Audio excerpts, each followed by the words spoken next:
Welcome to another Eagle 6 Airsoft question and answer show. This is episode 2, and today we're going to be trying to go over as many questions as we can. It wasn't amazingly successful last episode, although it was a long question, so and an in-depth question. So feel free to go and check out that episode, and you will see. Obviously, you'll be able to. The topic from last week was. Titan MOSFETs, the new gate ones coming out, versus the MK0s versus BTC Spectres, and a little bit on the DTMs as well. So just generally goes over what the benefits of each and whether or not which one you should choose and which one's best, that kind of thing. So feel free to check out episode 1.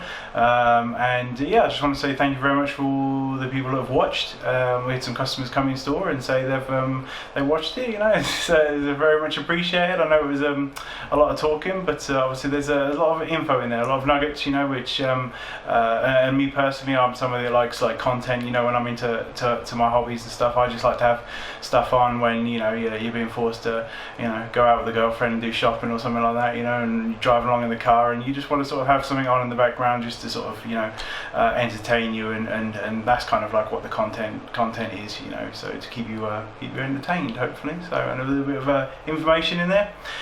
So yeah, I mean, just an example, Tom popped in and he said he made his girlfriend watch all an hour and a half of the show. The only thing I can say to that is, wow, she's a keeper, mate. She sat through that. Oh dear. So yeah, so thank you very much for last week, and yeah, so I obviously want to sort of start off with making sure you like and subscribe, because that obviously helps grow the channel, and then that gives us reasons to do more content, and make sure you put into the comments the questions for next week, okay? Because yeah, hopefully today we'll smash through a few more, and then we're pretty much goosed on questions. So yeah, so feel free to put them in the comments below. Either you can send them in via email if you want to. Just put a title, questions for the questions and answers show, and Facebook, you can put some on there. So, but in the comments of this video is probably going to be the best way, because that way I don't miss any, and obviously I can go through it just before next week's show. So and obviously get them written down. So yeah, so been a busy week here in store. So yeah, just non-stop, a lot of the workshop stuff. Yeah, we're starting to crack through a lot of the backlog, which is great. Yeah, we've got about probably 10 guns now completed, going through to testing stage. So then we'll get all them done, and then obviously back to you, the customers, which is great. A lot less stress, so which should be nice. So plus then we can obviously start to move on to other things, or taking in new guns and stuff. So it'd just be nice to sort of make some progress on that. Yeah, what else? So we've got MTR-16s in from Tokyo Marui, which is great. They are obviously the gas machine gun series. So GBBR, which is obviously the most common term. So obviously gas powered, metal construction, incredibly light rail on it. Even though it's very, very long, it's very easy to move it. Yeah, so and it's just a fantastic looking gun. Absolutely love it.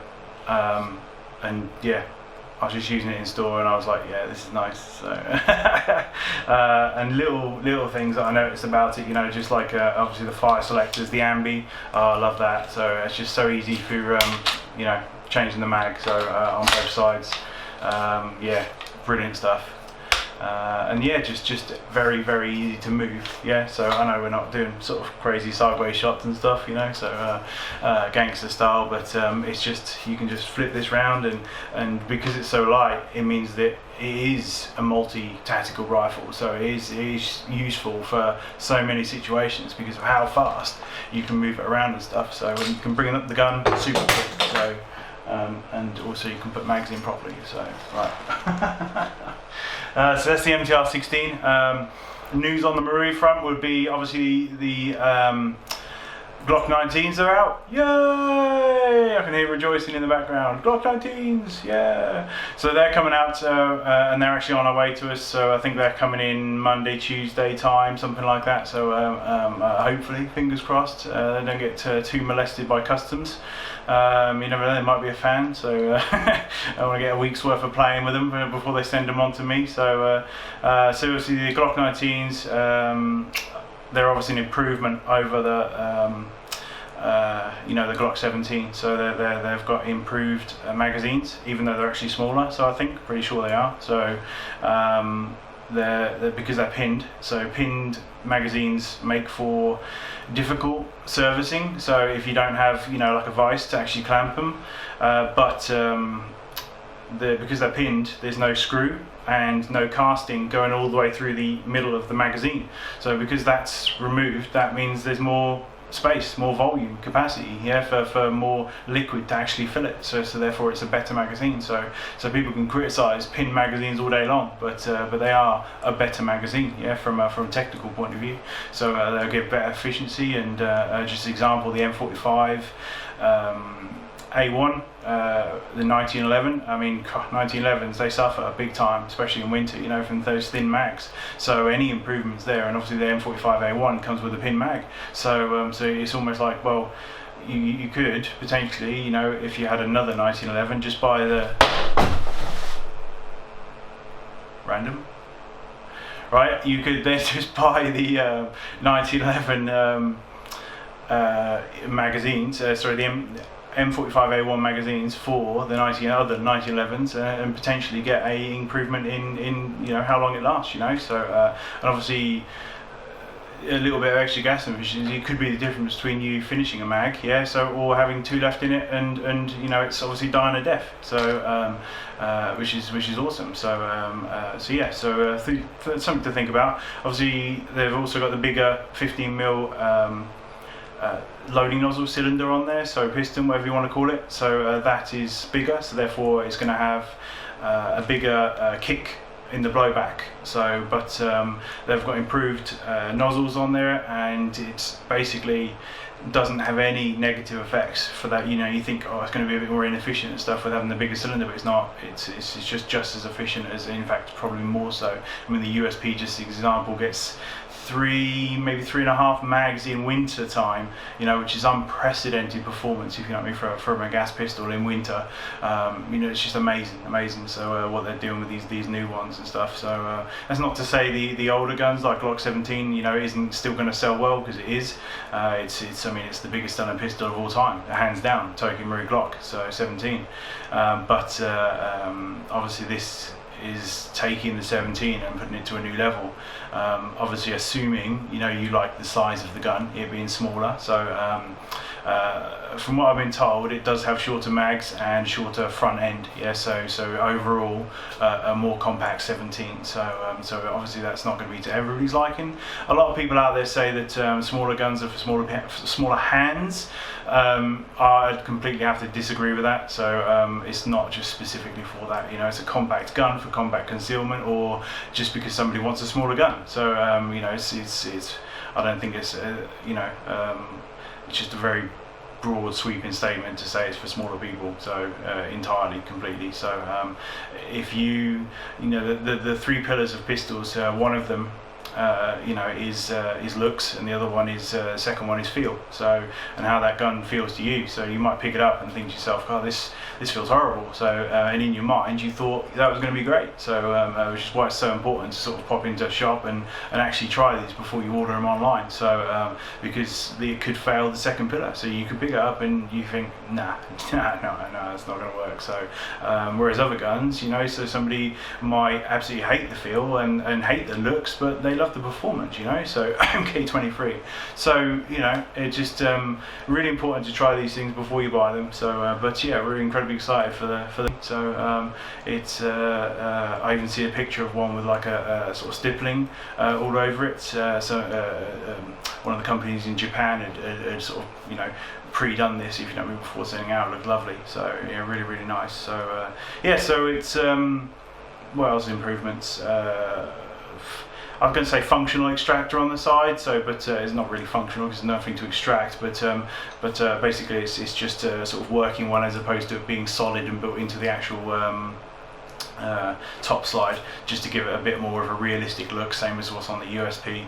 And yeah, just generally improvements over size wise, exactly the same as the 19. So apparently it fits in all the Real Steel 19 holsters, which is a good thing. So obviously people buying Serpras and Blackhawks and Safariland, or all the different various ones and stuff, so that should all fit that, which is obviously great news. Yeah, and all those people that's like, oh, you've got to buy the proper Omerex ones or you won't get exactly the right thing. You know, TM do all that, so and they do it with performance, so which is awesome from Tokyo Marui. So yeah, I foresee the 19 being incredibly popular. So I think we've sold about half of our pre-order now, so which is and it's probably the biggest order of guns, pistols anyway that we've done. So yeah, and I feel quite good that that's actually sold. So thank God. So so yeah, but yeah, that's great news. So what else? So the 19's coming out, the Delta 416 NGRS, that was released as well, so or announced. So we have an official date for that finally. So we had one previously, but that was distributors saying, well, it must be coming out soon. So and then it didn't. So and it went basically 8 months ago they were meant to release it, so and it's taken 8 months basically since they announced it for it to actually come to being produced and stuff. So the downside to these coming out is that they've ramped down production of the Deltas, yeah, so Deltas have completely stopped being made, so as in, sorry, the tanned version, yeah, so I'll say tanned loosely, multicolored. So it's they're basically going to get few and far between in all the various stores until basically the next batch starts being made, which will be after the first batch of the black Deltas, because what they're doing is utilising the parts from the tan Delta to make the black one, just with black furniture on it, so upper, lower, and various bits and bobs, so in black colour. So internally it's the same as pretty much all the other NGRS. It's not going to be like, oh well, this was like the pistols, where the newer are generally more better performing. Sometimes there are some changes, but not really. So the NGRSs, they're all the same accuracy for give or take for all of them, and whichever one you choose, yeah, they're all just pretty much as good as each other. So all come with all the recoil system, all come with the high performance hop unit, and obviously the bolt stop feature, apart from the 74 and the recoil and the G36 series, and then what else? All feed every single last BB, and obviously the improved gearbox internals.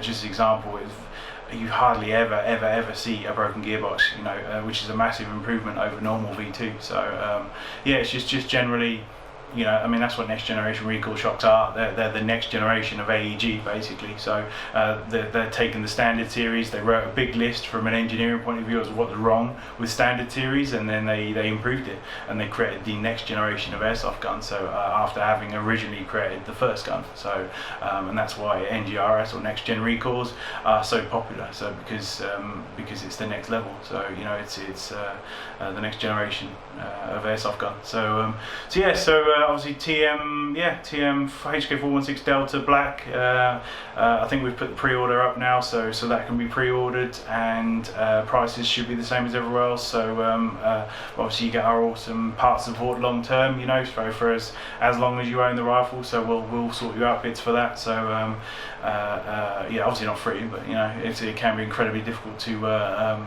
source TM parts. So when your gun breaks, there's nothing more frustrating than going to your retailer and finding out that nah, sorry, we can't do that. So but I'd need this bit to get it going again. Nah, sorry. So which is shit. So you should be able to buy a gun from a retailer, go back to that retailer, say okay, this bit's fell off, I've lost my butt pad, I need a new hop unit, whatever. You should be able to go up to them and say I need this part for my gun which I bought from you, so shouldn't they be able to give you that? So you don't buy a Ford car and then go back to Ford and say, well, I've knocked my wing mirror off, can I have a new wing mirror please? Nah, sorry. So you got to go somewhere else for that. So what? But I bought a 20 grand car off you, so I just want a wing mirror. So no, sorry. Well, actually, I might be able to get it to you, but it'd be a 9-month wait.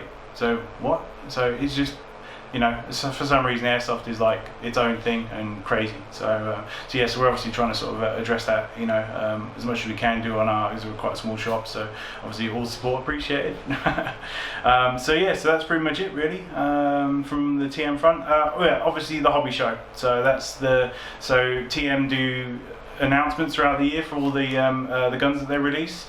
The hobby show is, they normally go to other people's shows, so throughout the year they're like toy shows, various ones like that in Japan, but this one is specifically the Tokyo Marui show. Yeah, so in essence there's the only people exhibiting there will be TM. It's specifically for TM, and they set up like a range, and they put all of their guns in there, so you can try every single one of them, and they have like merchandise where they're giving out Tokyo Marui merchandise on the day and stuff, and they make a bit of a show out of it, and it's and this is where they do their big announcements basically. So they save them up for November, and the reason they do it then is because it's setting themselves up for next year. So this is where obviously, like last year they announced the Delta, and it's taken this long for it to sort of come through, and yeah, so if they are going to do announcements, what you'll start to see is next week, mid this week coming, so you'll start to see some teasers come out onto the Marui website.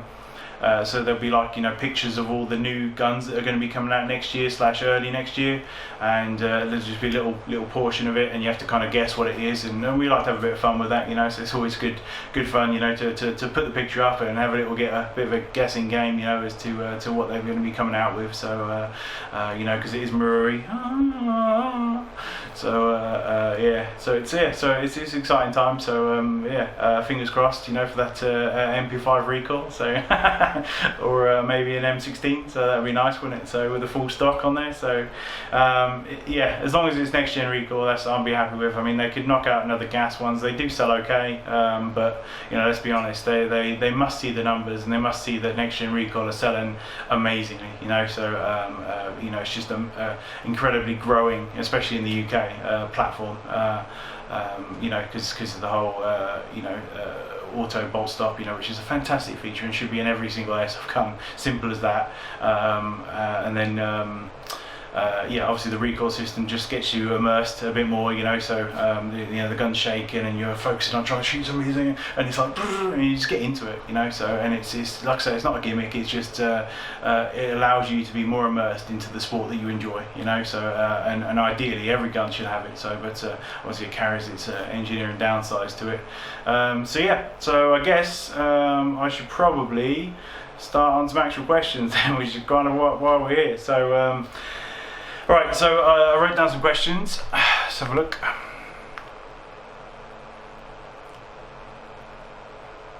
I'm literally just going to read these and we'll just wing it. Alright, so and I'm going to try my best to work through these as fast as possible. Okay, so because last time I got a bit hung up chatting away, as I've just done just now. So yeah.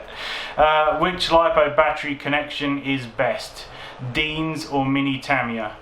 Okay, right, so this is for LiPo batteries, it says specifically here, right? But obviously it's quite a broad, any battery really. So so Dean's is the best, right?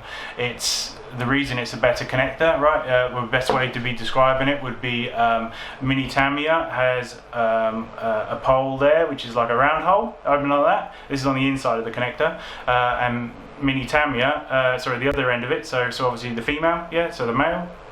Well, you're getting a full education now, aren't you, on how it works? So, and that's how babies are made, right? Okay, so Mini Tamiya, it's a boy, right? Okay, so basically, when the pole goes in there on the Mini Tamiya, and this is what can happen with age on some guns. So what you'll do is you'll get a gun with an intermittent problem. This is what we used to have back in the day when it was pretty much only Mini Tamiya.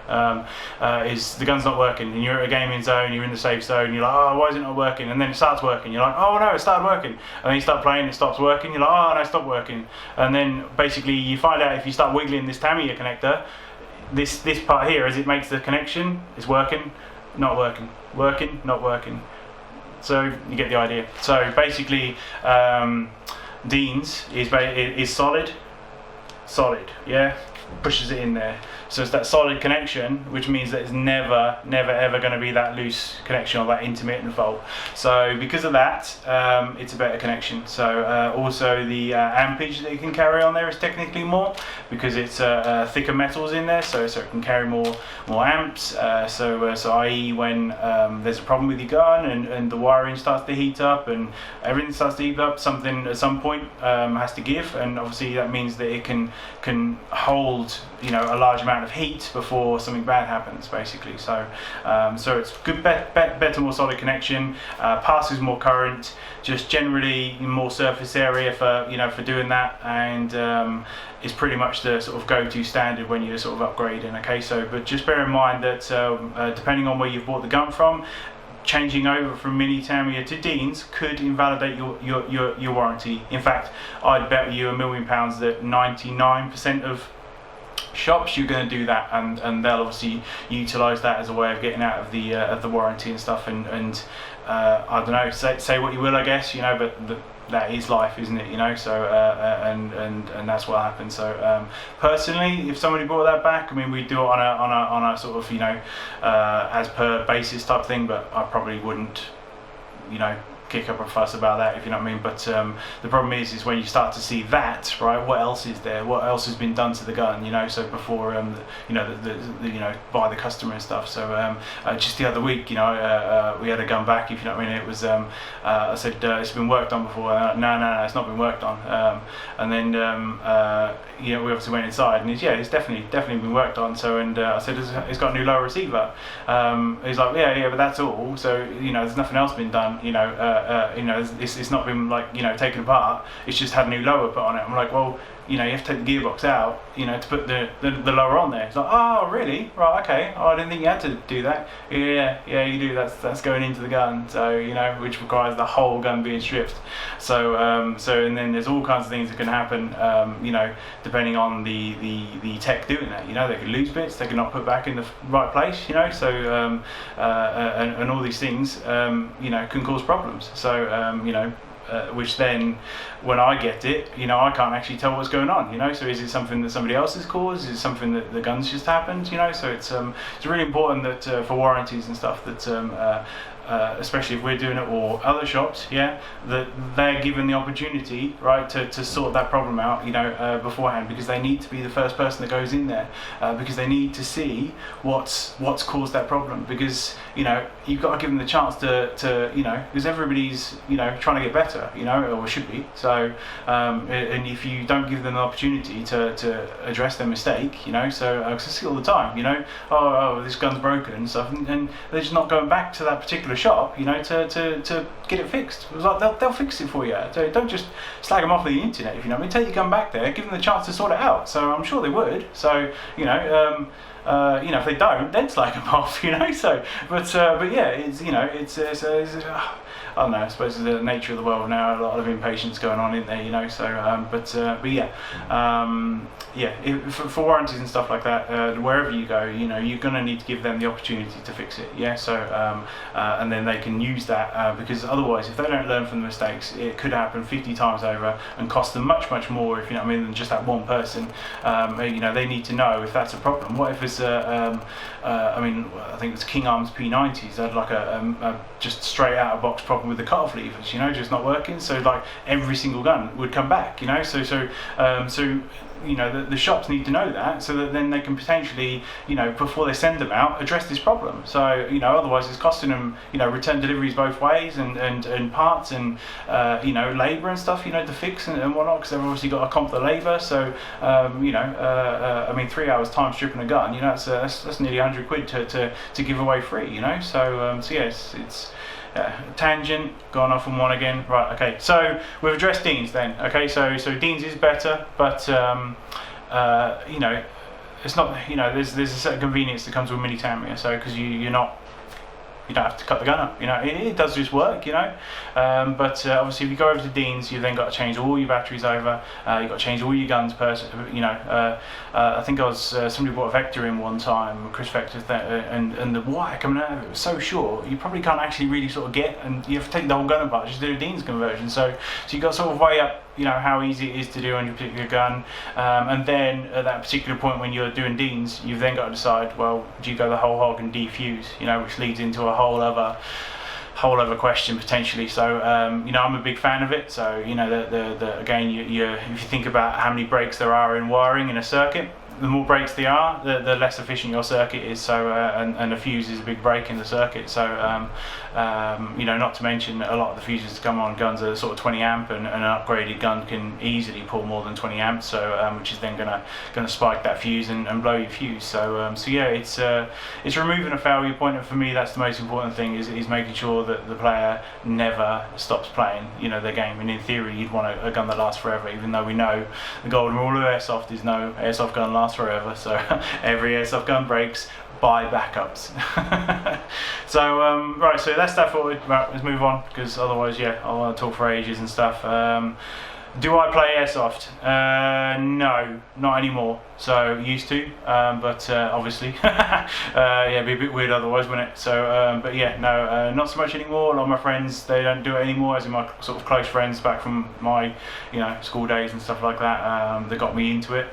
I stopped doing it and stuff. I might do sort of local games, just birthday games and stuff like that, because we start getting quite good friends with a lot of local customers, which is obviously fantastic. We might sort of do that sort of thing, just sort of be nice and polite, so, and do it that sort of way. But as for playing, no. The main reason is because my hobby is fixing your guns, so I don't want to I don't know, that's now, it's changed. So it's not so much the playing, it's the fixing the guns, and I enjoy giving my gun back to you so that you can play, and then or your gun back to you, and then you then enjoy the sport, and then I enjoy that, if you know what I mean. So it's kind of like, I enjoy that I can help you do your sport. So my hobby is kind of like the building of guns, and I enjoy doing the cool projects and coming up with designs for things, and that's kind of like what I want to do, and also just the website, obviously running my business was in essence a hobby. That's what it started as, so I only started it because somebody asked for some help, so with some springs, so I made them to help some people out, and then they said, well, can you sell them and do more, and so it's just a hobby. It's all it has been. That is my hobby. So it is helping you guys out. This right now is in my own personal time. This is my hobby. So so I'm just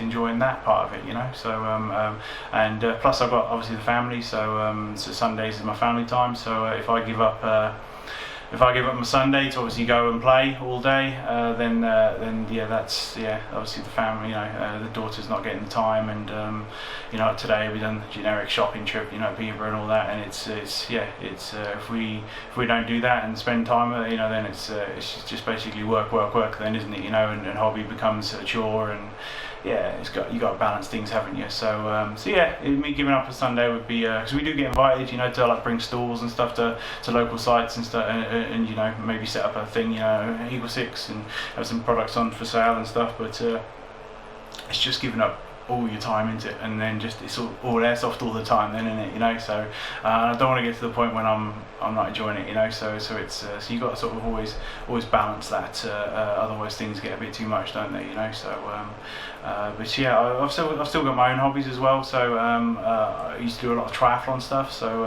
just keep fit and stuff like that. Never used to be into sports at all, but as you get older you start to want to do stuff like that, and that can be hugely time consuming, so especially the bike parts. So it's so I just try and balance those. Play the odd computer game as well, so as we all do. So with airsoft, it's airsoft is very, very much linked, with computer games. So with the Call of Duties and the Battlefields and stuff.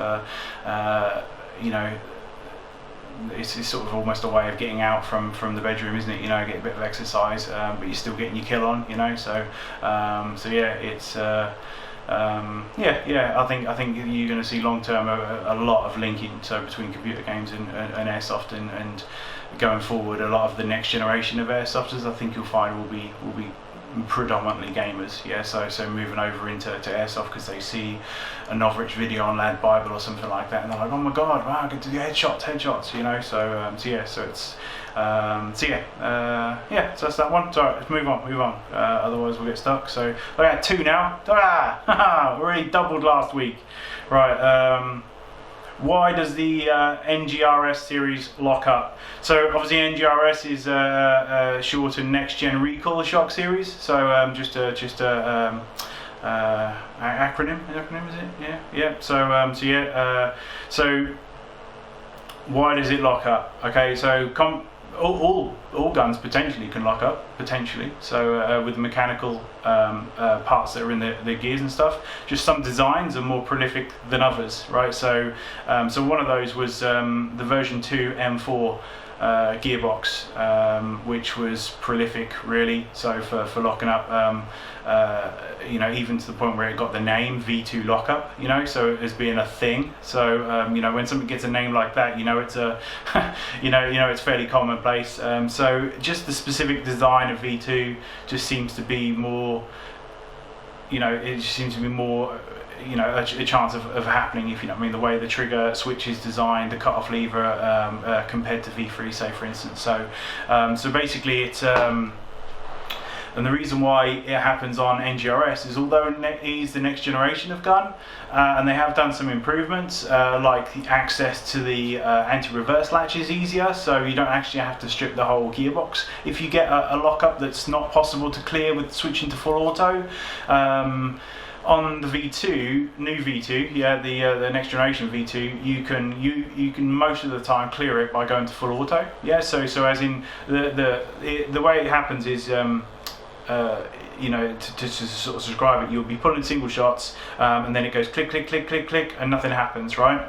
And then what you do is you flick it to full auto, and then you can then clear it, okay? Now on a normal V2, i.e. the non-next gen, you know, the original series, often, majority of the time, you wouldn't be able to clear that, okay? So you literally have to strip the whole gearbox in order to basically unjam that gun, yeah. So which is why it's so annoying on the original series.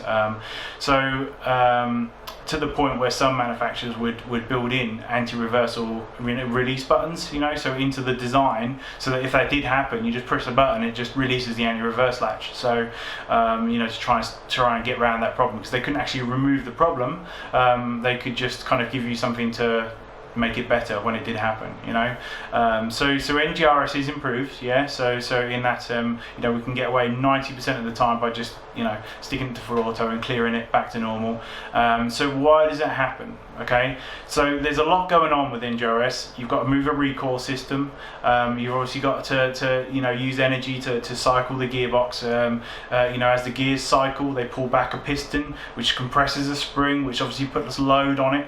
That's also at the same time pulling back a recoil weight all the way to the back. And then obviously, you know, at this sort of the last point, the highest compression, there's a lot of pressure, yeah, going back, you know, on the gun. So at this point, the gun is having to use more battery power, more electricity, more motor, you know, effort, you know, that last point there, to really sort of you know, power the gun through. Think of it as running up a hill, right? Okay, and you've got the hill to run up, and you've got the gravity pushing down against you, and the higher you get, or the further you go up that hill, the longer you're going up it, and the higher you get, the harder it starts to get, you know. If you ever watched, like, was it Gladiators, you know, Gladiators, you know, that one, the Gladiators ready.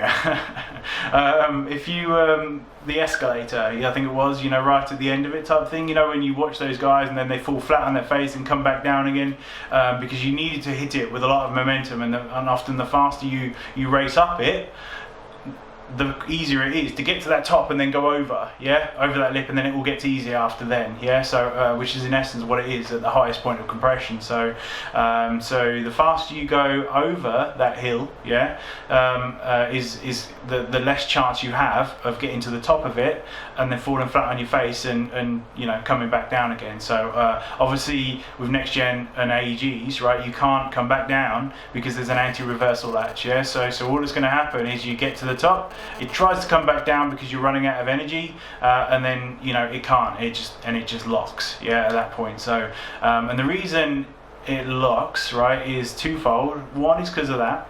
The other one is because the cutoff lever, which gives you single shot functionality, right, is designed to lift up the trigger blade, okay, and then return it to its normal resting position. All right, so you then pull the trigger. It pulls the trigger blade back, if you know what I mean. So which will so you pull the trigger, it moves the trigger blade forward, okay, into the contacts, creating a circuit. At that point, the gears cycle. Okay, as the gear cycles, it lifts a cutoff lever, right, which cuts off the electricity, okay, to the gun by lifting the trigger blade over the trigger. So and this blade is on a return spring, and then it just returns back to normal. Okay, so at this point you can see here the trigger is still pulled. Okay, so you, the player, has pulled that trigger, and the gun has actually disconnected it for you. Okay, so and this is the problem, is that is trigger discipline and how people approach airsoft guns is different from real steel, which is why they're not generally used as training aids, and for sort of military and stuff, because they don't operate the way a real gun does. Yeah, a gas M4 does a lot more than what an AEG does.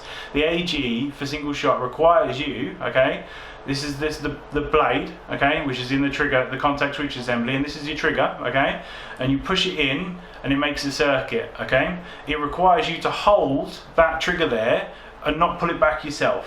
Alright, so now if you pull it back yourself, okay, you're not letting the gun do what it wants to do or needs to do. Okay, you're interrupting that, right? So you with your pulling the trigger and doing your own releasing, okay, is not allowing it to do what it needs to do if you do it faster than the gun can operate. Okay, so the way to make the lockup a lot less is to basically throw voltage at it. Okay, the more voltage, the faster it turns, and then the less chance you have of messing it up. Okay, because with your poor trigger discipline, because of the extra voltage turning everything around so quickly that by the time you've done your little snappy thing, your finger can't move fast enough to cause a problem. Okay, it still is possible, but it's less of a chance. Okay, so we find by fitting the 7.4 volts 2600 milliamp lipos in testing, okay, so like I say, testing after our Dean's conversion and this particular lipo 2600, we never got a lockup. Okay, even when trying to cause a lockup. Now, even with the Dean's conversion and a 1300 milliamp 7.4 lipo, so the same voltage battery, okay, but just a different capacity, we found we could get lockups. Okay, because there's more guts in the bigger batteries, yeah, and they actually create higher discharge rates and a faster rate of fire on these bigger batteries, and for a longer period of time as well. If you think about the sort of how a lipo discharges and it reaches a point and eventually sort of when you get to like quarter left, it just goes off an edge. It goes down so quickly, and obviously the bigger capacity gives you longer before it goes off that edge. Yeah, so so a lot of people's lockups and stuff can often happen not on the fresh battery, but as they're half of the battery down or 3/4 of the battery down, and obviously they're playing, and you don't want to think about that sort of stuff, but unfortunately that's the stuff we think about as techs. So yeah, that's why it's often happening, is because you'll be playing for a little while, you'll basically do a sort of poor trigger pull combined with a low voltage battery. And obviously if you think the original battery packs that come with the proprietary ones that you can get from Marui, 8.4 volts 1300 milliamp through, and they're not through a Dean's connection, they're through obviously the proprietary connection, which is like lots of little contact points. Yeah, it's got no chance. You're maybe on a fully fresh charged battery with proper pulls, you should be fine. But I guarantee after about sort of 15-20 minutes, if you're not enough playing, you're going to start locking up prolifically. Yeah, so it's not even worth doing. Yeah, so yes, definitely stay away from those battery packs, or you will suffer from it. But it just goes to show that the 8.4 volt battery pack, the original one, shitloads of lockups. Okay, 7.4 volt. 2600 lipo on Dean's, yeah, no lockups, right? There's proof right there, just from testing, anecdotal testing, but testing nonetheless, right? That's how to fix it. Okay, so we know from a fact from testing what can fix it. The other thing that can fix it is a MOSFET, so a trigger MOSFET. Okay, a normal MOSFET, so it might do it. So and the reason that would fix it is because from any MOSFET you get a 20% boost in performance. Okay, so from fitting any MOSFET, it will make your gun 20% more efficient because it's taking power away from going through all the way through the trigger contacts and having those extra breaks there, to basically be in its own little circuit between the battery and the motor. Okay, so it's much more sort of complete, no breaks, and 20% boost, yeah, on average. Okay, so because of that boost, your gun's now 20% more efficient, so you've now got 20% faster, sort of, give or take, rate of fire. It's not entirely like that, but just the example, your gun's now 20% more efficient, so therefore you've got 20% less chance of lockups, yeah, from going with a normal MOSFET. Now we're going with a trigger MOSFET. They're different, okay, because they completely remove all the contact switch assembly. They remove the cutoff lever for most of them. And they are the parts which cause the lockup, okay, because the cutoff lever is coming back, okay, and it's getting stuck, all right, on top of the actual on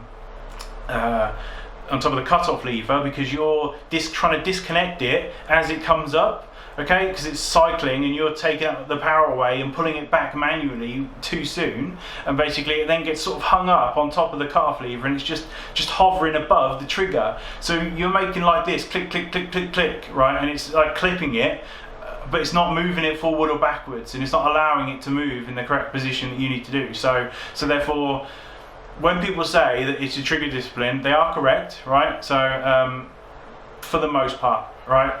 At the end of the day, we've all got different styles of play, and if you are somebody that suffers from it, it's not necessarily a bad thing on yourself, okay? We all play differently, okay? The key is if you are and fall into that category, then it's applying these fixes that I'm discussing with you to then solve your problem, rather than taking the gun back, saying, oh, it always locks up, it must be broken. Yeah, there's nothing wrong with it. Yeah, it's you. Yeah, 100% own it. Yeah, so it's, we've had guns returned, yeah, for lockups. We're not going to argue, yeah. If somebody wants to come back and say it's the gun's fault, at the end of the day, we're a good retailer. We're not going to argue that point. We in those situations, 2 times we just done the refund, yeah. So like I say, life's too short, not worth arguing about it. So but it's not the gun, okay. Should that gun work perfectly? Of course it should. It's a £400 purchase, yeah. So but there's other ways to approach that situation, like say for instance, fixing the problem, upgrading it, Dean's connection, bigger battery, MOSFETs. There's ways to go about it to address that particular problem of the combination of you plus this gun, okay? So like I say, not the gun's fault, not entirely your fault.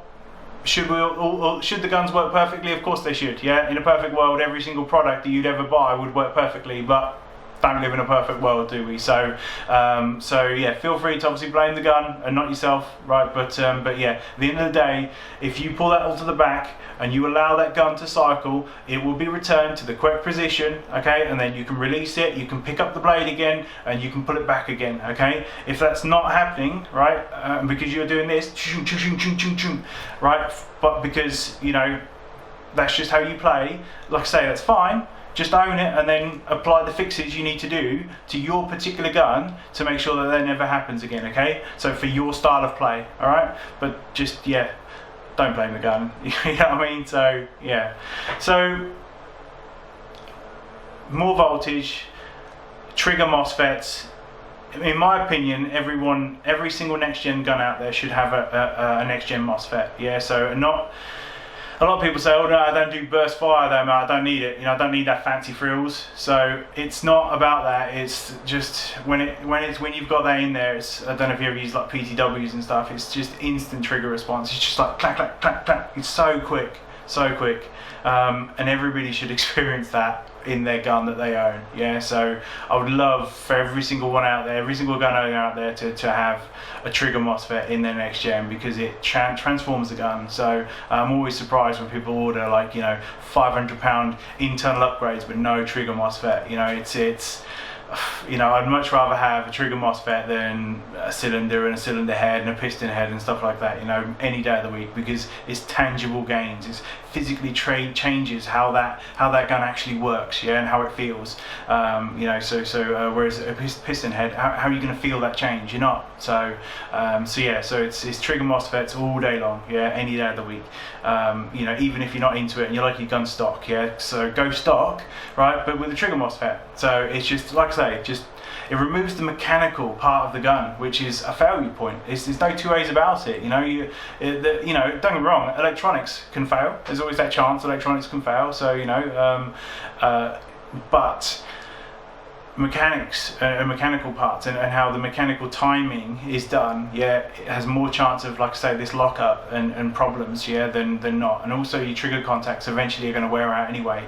Trigger contacts are a consumable item, it will need replacing at some point, okay? So and obviously the more voltage you use, the more potential arcing and burning of those trigger contacts is happening, okay?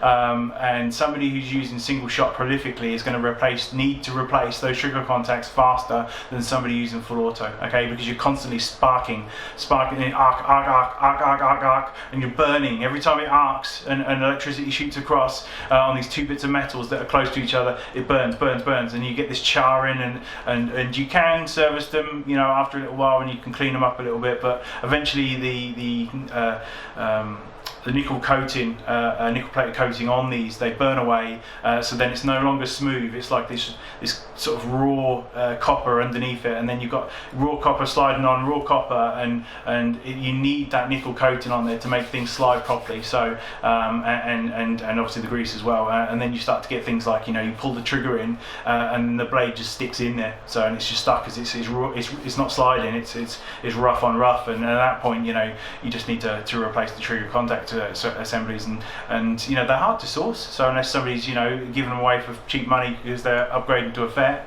to actually get them from Rui, it's a pain in the ass. So and they're expensive. So you replace, I don't know, one of them a year, if you know what I mean, and after 3 years you're at the same sort of price as what a trigger MOSFET's going to be. So I suppose you've got to weigh up, if you know what I mean, how much single shot you're using versus the age of the gun. Some of these next gens are now 9 years old, so they're quite old, so parts are fading on them that you shouldn't be fading, so just because of the age and the abuse that they've got in there, how they've been used. So that's how the lockup works anyway. So it's due to how we're pulling it, how fast the gearbox is cycling, which is why it'll affect some and not others, because different people are going to pull that trigger back differently. So some are going to shoot it like a real gun, where they're releasing it themselves. Some are going to shoot like a GBBR, or pistols, gas pistols, where you sort of just pull it really short and like I say, releasing it back. And then other people are going to sort of, as they fire, they're going to be shot, and it's probably never going to happen to them, so which is why you'll talk to one person, he'll say, I've never ever experienced lockup on a next gen. Another person is like, I'm borderline ready to take this gun back because of how shit it's been basically to me, so in terms of lockups, and normally it's a new player, so I've just got this gun, it's locking up all the time, so and it's frustrating. So we're sending this information out there, feel free to watch it, so I don't know if I'll put the title on this, I might do so, but obviously we've covered over quite a few questions, so it's difficult to do a title with multiple questions, but so that is why V2 locks up and how to get rid of it. Okay, so Dean's conversion, so the one we do is really good, where we convert the bars, so that way it retains the original TM awesomeness, where they've removed the bunched wiring, using the sliding metal bars. So we just put our Deans onto the end of the metal bars, so that way we're not removing what Marui's done, which is like I say, next generation of airsoft gun. They identified a problem, bunched wiring, shit, as you're moving it up and down, it's moving, bunching the wiring up, so they fixed that problem. And then we then go along and just because obviously we don't get on with the proprietary batteries, some stores and customers are just completely gutting that and just putting wires the way through, which then puts you back to how an old gun was, so which I suppose is fine for people.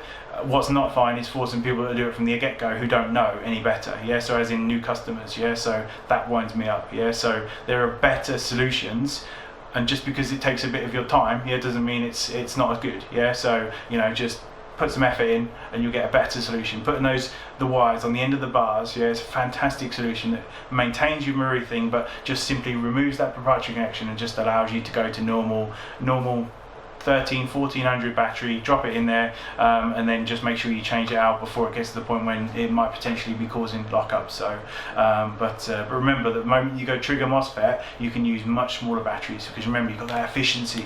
You can use 1,000 milliamp batteries, yeah, so and get away with it on my MOSFET, but you wouldn't be able to on a without that. You'd be suffering lockups. DMRs, yeah, so DMRs are going to suffer from loads of lockups. Think about all that spring they've got to compress, with 450 FPS spring, and you're trying to spam trigger, single shots. That's where the lockups happen, yeah. So because you're obviously, you've got to wait even longer then for it to cycle through, to compress that spring, and then obviously you then start that next trigger pull, and it's not finished doing what it needs to do. So then lockup, yeah. So DMRs, oh, it's a must. Yeah, trigger MOSFET, your life will change. Yeah, just do it. So there's I mean, if price is a problem, yeah, the Gate Titan coming out soon, 96 quid, 99 quid or whatever it is, yeah, so that's peanuts, yeah, so that is, compared to what, you can spend on internal upgrades, yeah, it's tiny money, so plus whatever the labour is and stuff, it's such a game-changing upgrade for the next gens. We cannot recommend trigger MOSFETs enough, yeah, as a next gen TM owner, okay. It is, like I say, we, because obviously we've been in this for ages, pushing manufacturers towards things, and it was us that obviously first approached a company called AWS to get them to make the first trigger MOSFET for next gen, and we were just hammering them over and over, please make a trigger MOSFET for next gen. And obviously they made the Raptor back in the day, and we were like, oh, thank you, and yeah, it was a game changer, even though the actual product was really shit. So yeah, I've never seen a failure rate quite like it. There are still some going, but yeah, what it did was lead the way to eventually how AWS turned into a different company, BTC. So, and then eventually produced the Spectre, which was an evolved Raptor with a lot of extra improvements. So, and then obviously eventually the MK Mark 1 turned into the Mark 2, and here we are today with the BTC Spectre, and obviously other companies jumping on the bandwagon, like Titan, like Gate Titan, MK0, from Prototype Airsoft, the DTM from Big Out, yeah. So it's and obviously, yeah. And we still are that company that had no products, and just guns locking up, that absolutely really wanted, that poor man's PTW, so where it's or the PTW with recoil, however you want to look at it, it's back in the day it was the rival for PTW, yeah, it was a quarter the price, and you had recoil with it as well, so once they made that trigger MOSFET, that was what made PTW great, was that the fact that it had the electronic controllers in it, and it does the cycle completion, from factory. So it then made TM recoils basically a PTW, so apart from them being, real steel grip size, everything else, so yeah, it's and obviously PTW, it does take a lot of real steel stuff, but you can still get real steel stuff onto the TM. It still will take it. It's still mil spec buffer size, so tube size, so but and you can put real steel rails on. It's just whether or not, in my experience, most people don't want to pay £400 for a rail, so but you can get them on there if you want to. So yeah, so that's that answered, and yeah, I distracted again, but right, okay, so yeah, so we've covered lockups, right? Okay, so now you know how to fix your lockups, yeah? Okay, so Dean's mod, yeah, bigger battery, lipo, don't be using nickel metal hydride. It's the future is now. Lipo, yeah. So do it, yeah. Don't be afraid of it. So lipo definitely, and obviously if it's still affecting you, go with a trigger MOSFET solution. Okay, so ETU, however you want to call it. All right. So that's that covered. Missing my swim session now. Right, okay.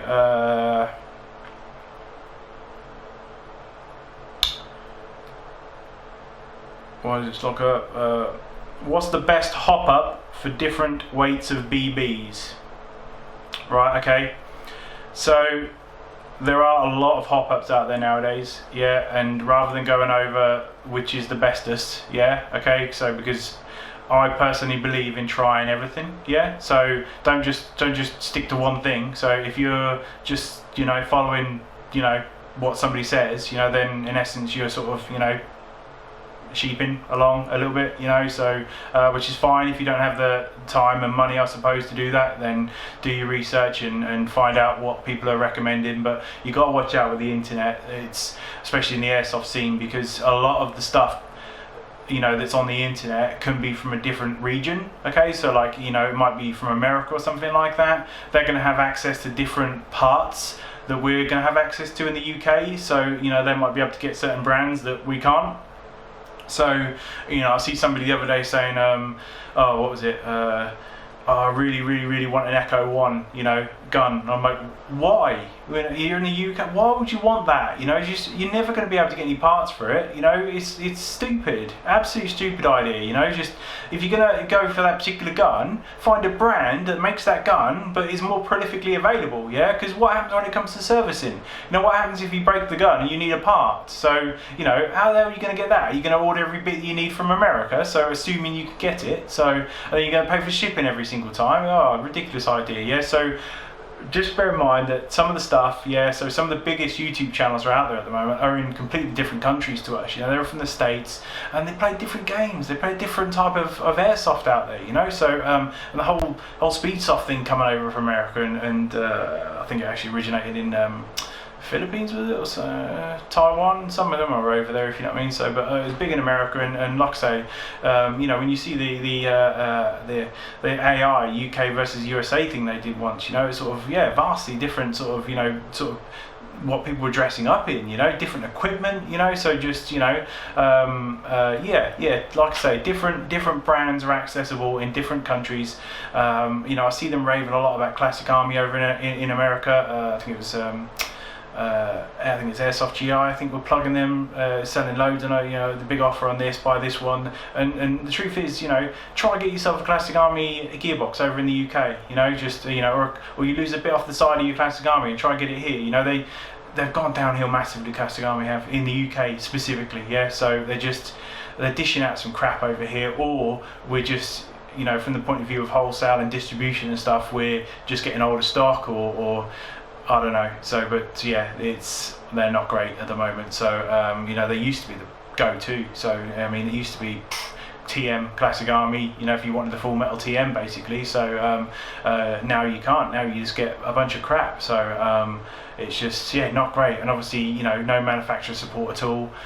So yeah, absolute, yeah, not great. I mean, I know, don't get me wrong, I know it's difficult to get TM parts, you know, but we can get them. So you know, whereas, you know, the Classic Army, yeah, messages the company and they're like, don't even want to know, yeah, at all. So messages the distributors in the UK, can't get the parts, yeah, don't want to know. So what's the point in stocking that particular brand, yeah, if you can't get the parts? So I'm a huge fan of stocking brands that you can get parts for and that they will support you as a seller, yeah, okay. So if they don't support you, what's the point in stocking the stuff, yeah? So just don't even support that brand at all unless that brand supports you, okay. So so yeah, obviously in America it's different stuff.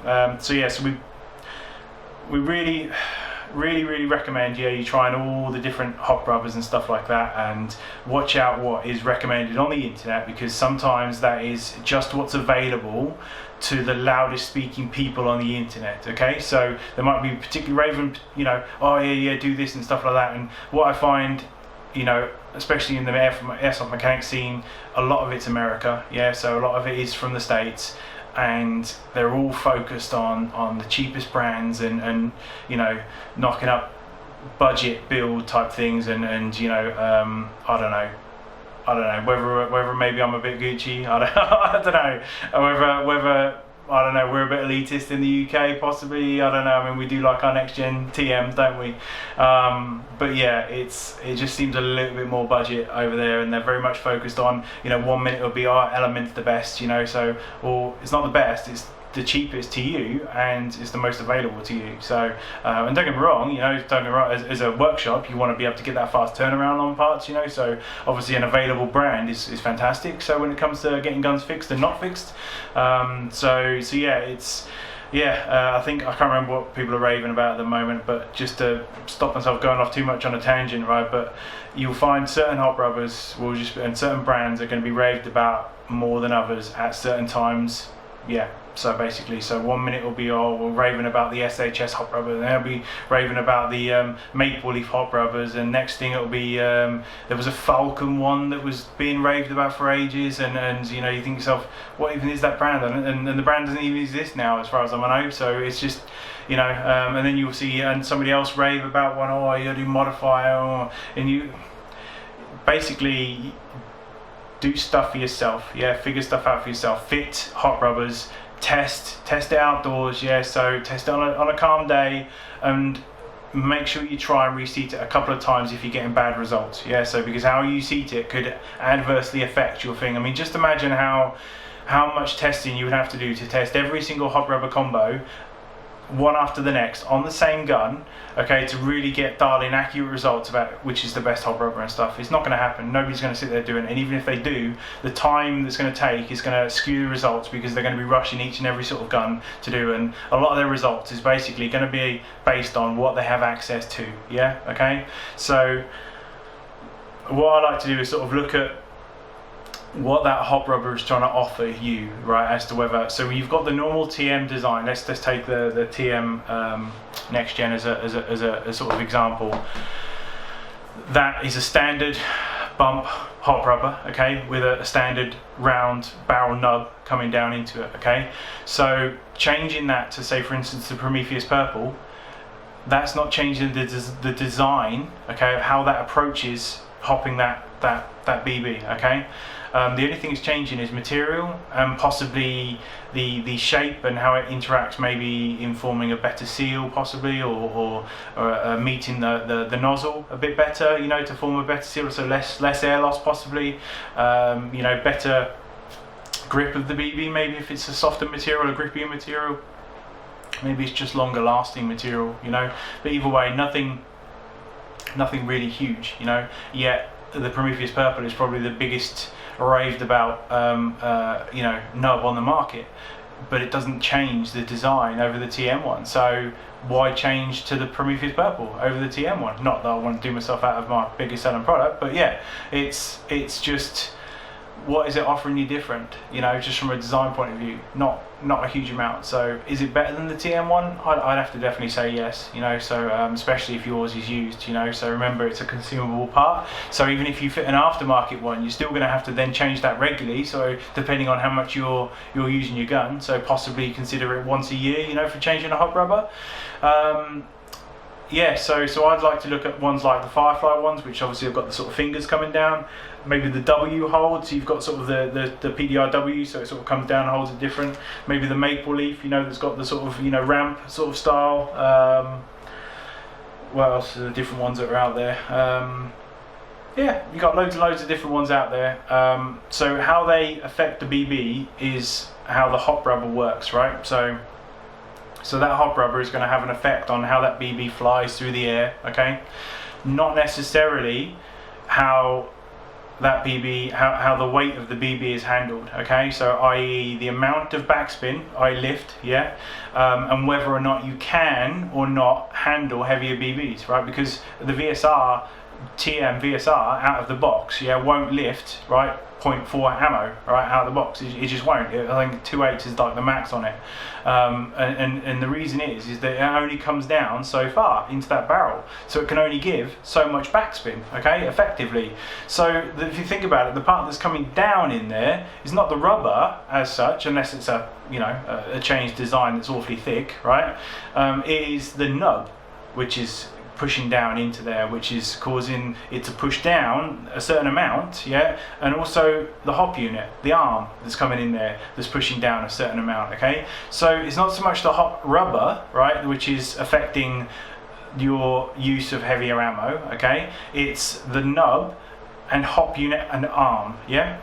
So this is why obviously the next gens are raved about so much, is their potential right, for accuracy and range when upgraded is much more, right, because of how their hop unit is designed than a normal V2 from, I don't know, like, I mean, it's better nowadays from brands like G&G and stuff like that, because they're starting to use the rotary type, but you know, they're still not fixing things like barrel movement, yeah. So a lot of them, you know, they're now rotary types, but you can take the barrels and you can twist them round, right? So, and a classic army is just an example. You just twist it like that, or it twists on its own, you know, because of a little simple thing like on the C-clip, putting a tiny little notch in there to stop it twisting, you know. Stupid little things like that, which should be in normal guns, aren't, right? So you have to unfortunately buy aftermarket hop units to get things fixed like that. Or, as I say, with the TM Next Gen, when they you know, made a list of things wrong with the older one, you know, one of them was that the barrel twists. They fixed that, yeah. One of them was the amount of hop applied, yeah. So they made the arm come down further.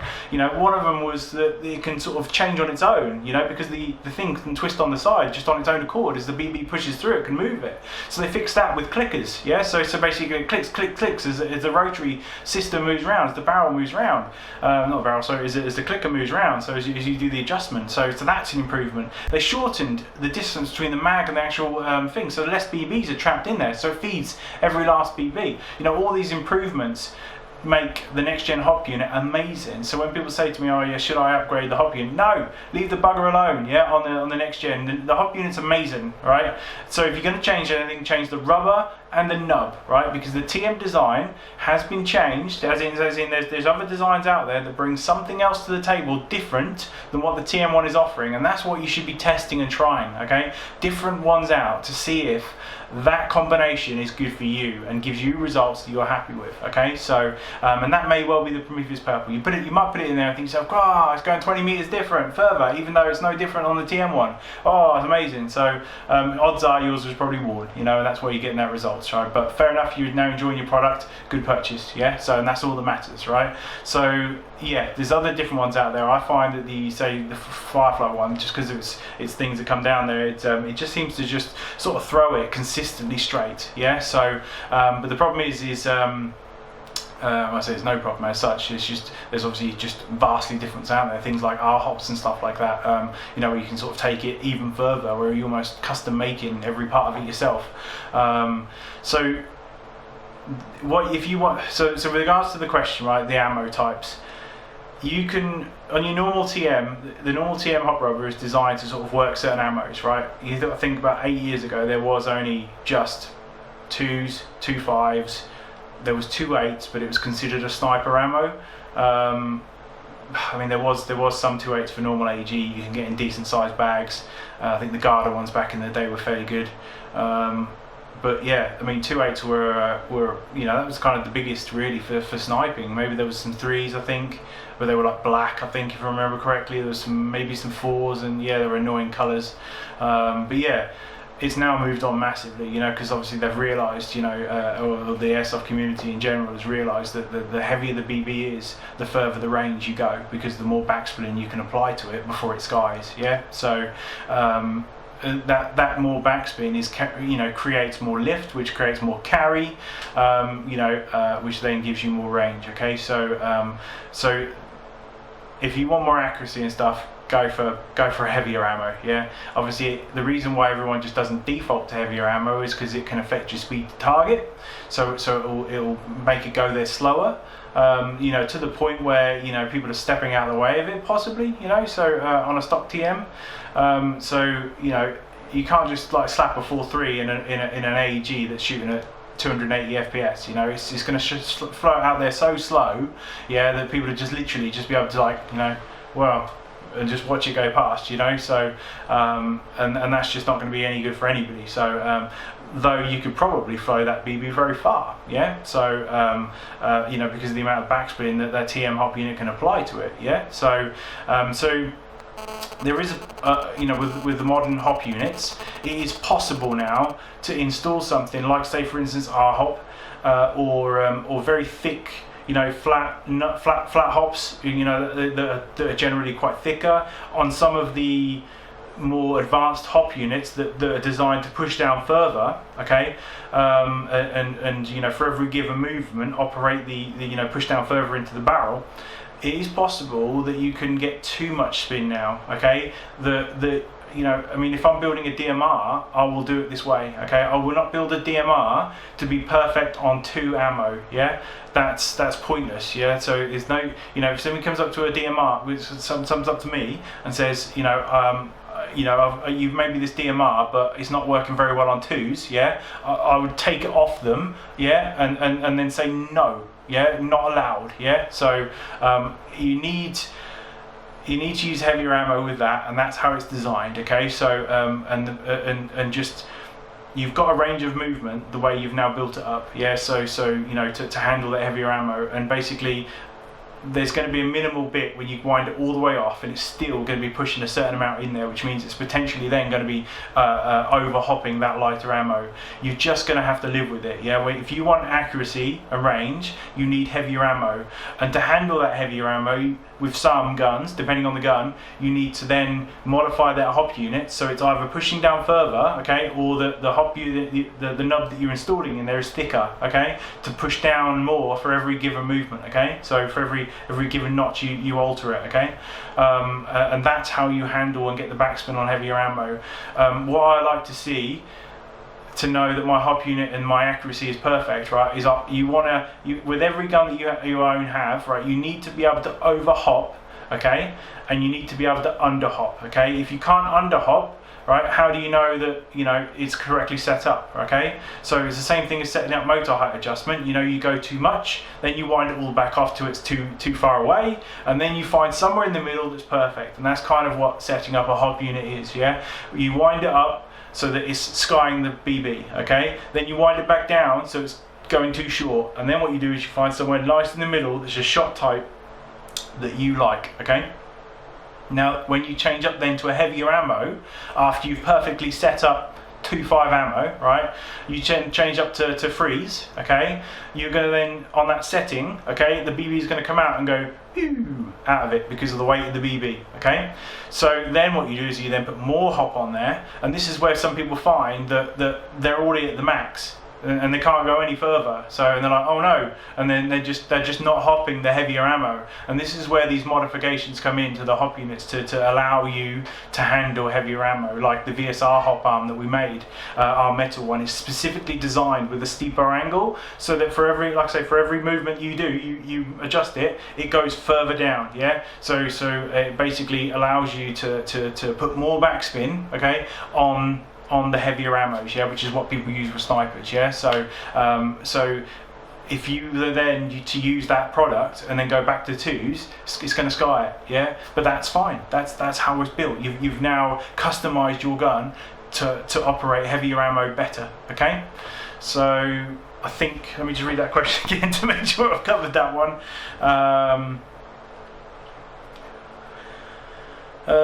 Sorry, there's loads of questions that I'm probably not going to get time to do them. What's the best hop up for different weights of BBs? So yeah, so the best hop up, in my opinion, right, so is either, right, going all the way to R hop, which takes a lot of time and effort, and testing, lots of testing to really make sure you've done that correctly. Yeah, so to make sure that it's not going straight and then when you actually shooting at a target, it's going 5 meters to the right but perfectly straight and incredibly far. So it takes a long time to really sort of dial that in. I just don't believe you can just do but just post it out and it just without testing. So each our hop sort of thing has to be taken somewhere, has to be tested at range and then modified, because you're manufacturing parts for our hop. Yeah, so it's not like you buy it all and then just drop it in. It's you have to literally Dremel bits back and cut things to shape, and they're not mass produced, so therefore it's going to be slightly like that or like that, and getting it just perfect takes time, unfortunately. So that's the difficulty that comes with our hop. So but it is an incredibly good shot type on our hop, how it produces the backspin and how far it goes. Yeah, it's just whether or not you can get it straight or not. So yeah, it's for me, just for the off-the-shelf products, just being able to buy the flat hop is a great in-between, yeah, between like normal top type and our hop, yeah. So to give you that sort of extra lift, okay, on heavier BBs, which is what the flat nub does, which is and it's also a bit bigger and flatter, so it's going to come down a bit more, have a bit more surface area, a bit more pushing down, so therefore more backspin and lift on the heavier BBs. So it's the nub specifically that's doing that, the flat nub, okay, not so much the actual hop rubber itself, okay. So for those nubs of that design, there's loads out there now. Obviously the most common ones are probably going to be Firefly and Prometheus. They do flat nub, and they do a bridged version as well. Of people asking me which one out of the two.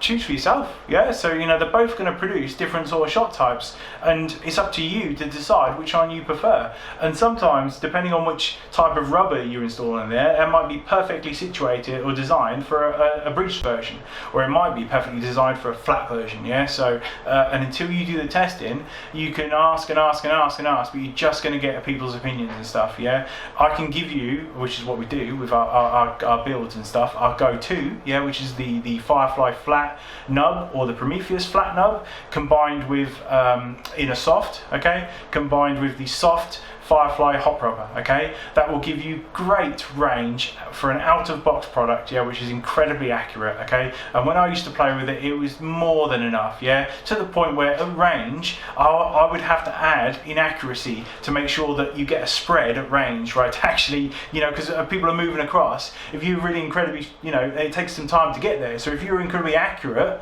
right, you know, by the time it gets there, you've actually sort of, you know, you've got to sort of lead the target stuff. So what I used to do is you used to actually make a spread to kind of send out a BB like that and actually get the person that's running, you know. So it's ironic, isn't it? You know, you spend that much time making your gun incredibly accurate to then add inaccuracy at range, you know. So it's nuts. So but yeah. So if you want to know which best is, in my opinion, right, is obviously the Firefly soft, and the hard's pretty good as well. So especially for the DMR builds, and then either the Prometheus or the Firefly soft flat nub. Yeah, you put both those in, combined with the Prometheus barrel, it's going to be great accuracy. Yeah, so can it be more?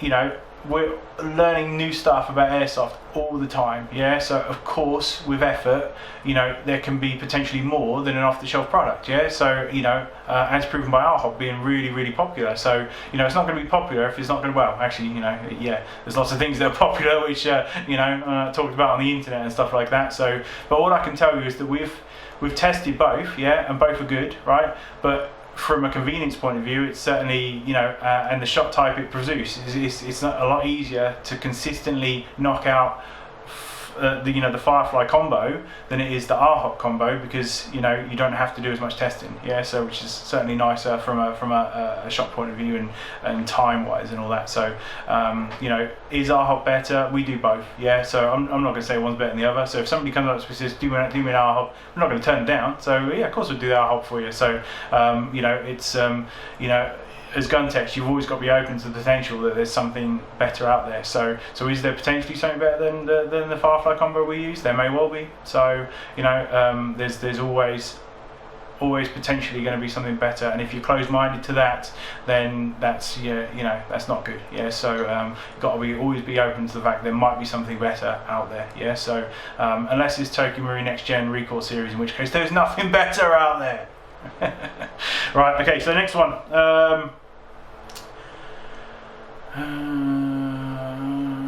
Smashing through these, not so much. Right, okay.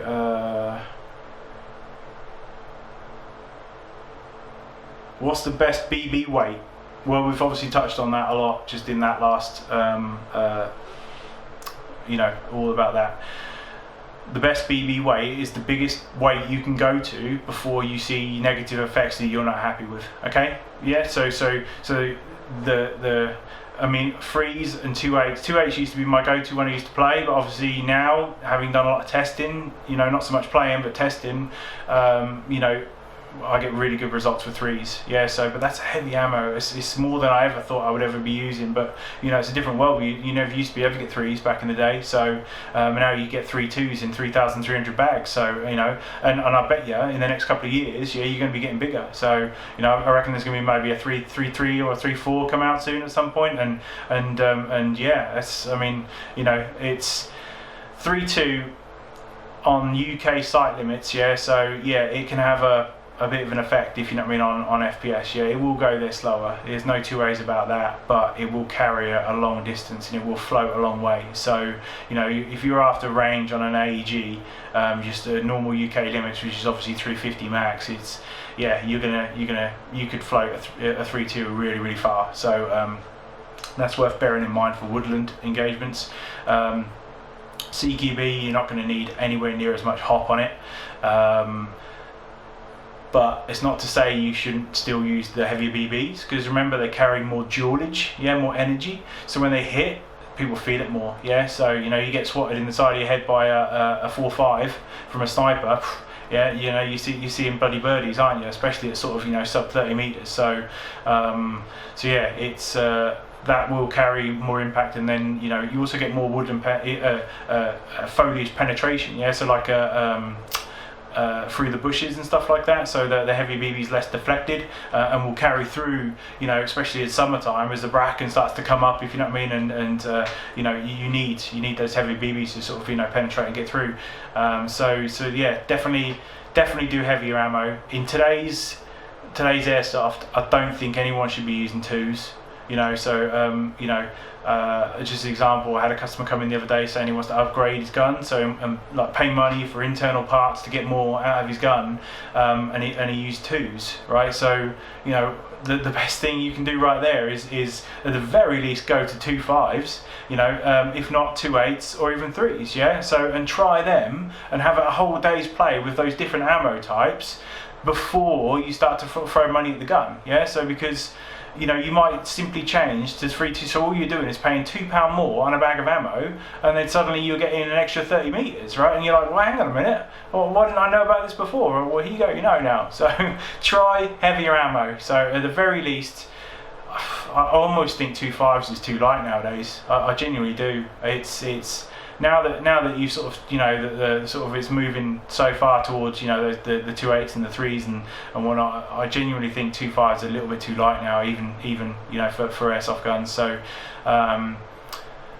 like I say, at the very least, you need to be on 2 5s. Even with a support gun, I think I'd be on 2 5s nowadays. You know, by how cheap 2 5s are nowadays, you know, being £1 more than what 2s are. Yeah, I definitely go 2 5s at the minimum for all my guns, and then possibly consider you know, 2 8s at the very least, maybe for my main AEG. 2 5s, 2 8s for pistols. I don't think you should probably go above that unless you're one of those crazy MK23 owners. Yeah, it's yeah, definitely go with the heavier ammos at the very least, right? Get some education on it in terms of actual using it for yourself. You know, pop into your local shop, buy a tub of 2 8s and give them a go, yeah? Buy a tub of 3 0s and give them a go, yeah? Get some, you know, what's it going to cost you for giving it a whole thing? I mean, what you maybe turn up to a game day, and for that game day, maybe you don't like your shot type for that game, yeah? So, you know what, maybe it turns out to be the best thing you've ever did, yeah? So, give it a go, yeah? So, definitely, I would recommend to everybody to try all of the ammo types, yeah? Work your way up, okay, until it gets like I say, until the negative effects get too negative for you, right? The best way to describe it, okay? So, i.e. the speed to target is so low that you're just like, nah, I don't like that. I think I'm going to go back to 2 8s, if you know what I mean. So, or back to 2 5s or whatever, yeah, that you decide to do. So testing is key, yeah. So with ammo types, give it a go, and then get the education to then tell others and inform them correctly, rather than just having an opinion on the internet. All right, so but me personally, I like 3s. They're a really good mid spot, yeah. So without going that extreme of 3 2s, yeah, but you know, otherwise 2 8s, yeah. So are just a no-brainer go-to, yeah. So right, so that covers that one. How do you see the future of Eagle 6? complicated. So at the moment, I have like a spinal problem type thing, which ironically, even though I do the triathlon stuff, it stopped me doing that because I started getting back pain and whatnot, and I had it eventually checked out, and it's like some sort of a disc degeneration, something or other, he said. So I've got to have an operation, spinal fusion surgery, I think they call it. So yeah, I don't know. We're obviously sort of winding down a little bit our workshop just to get our load down to sort of a manageable level, so that as and when they give me an operation date, I can then obviously advise customers and accordingly, and we don't have, you know, guns sat here, if you know what I mean, when you know, I'm potentially off for upwards of, you know, 1 to 3 months. I think he said 3 months recovery time. So he said 1 month in bed. You know, that's going to have an impact on the business. There's no two ways about that. So I'm just going to have to sort of, you know, get through it. So maybe you get videos every day then, I don't know. So we'll figure something out. So I'm probably going to be working, you know, from home at that point, you know, just on the website side of things. You know, luckily we've got a small team here now, so which thankfully, so which obviously will be able to get us through that period, and we'll still be able to carry on doing you know, your online orders and stuff like that. So but yeah, after that we'll then obviously start to go back to normal, and then the future after that is just hoping that obviously we sort of build up, you know, our player base, is that people sort of let people know that Eagle 6 exists, you know, because people still don't know we exist at all.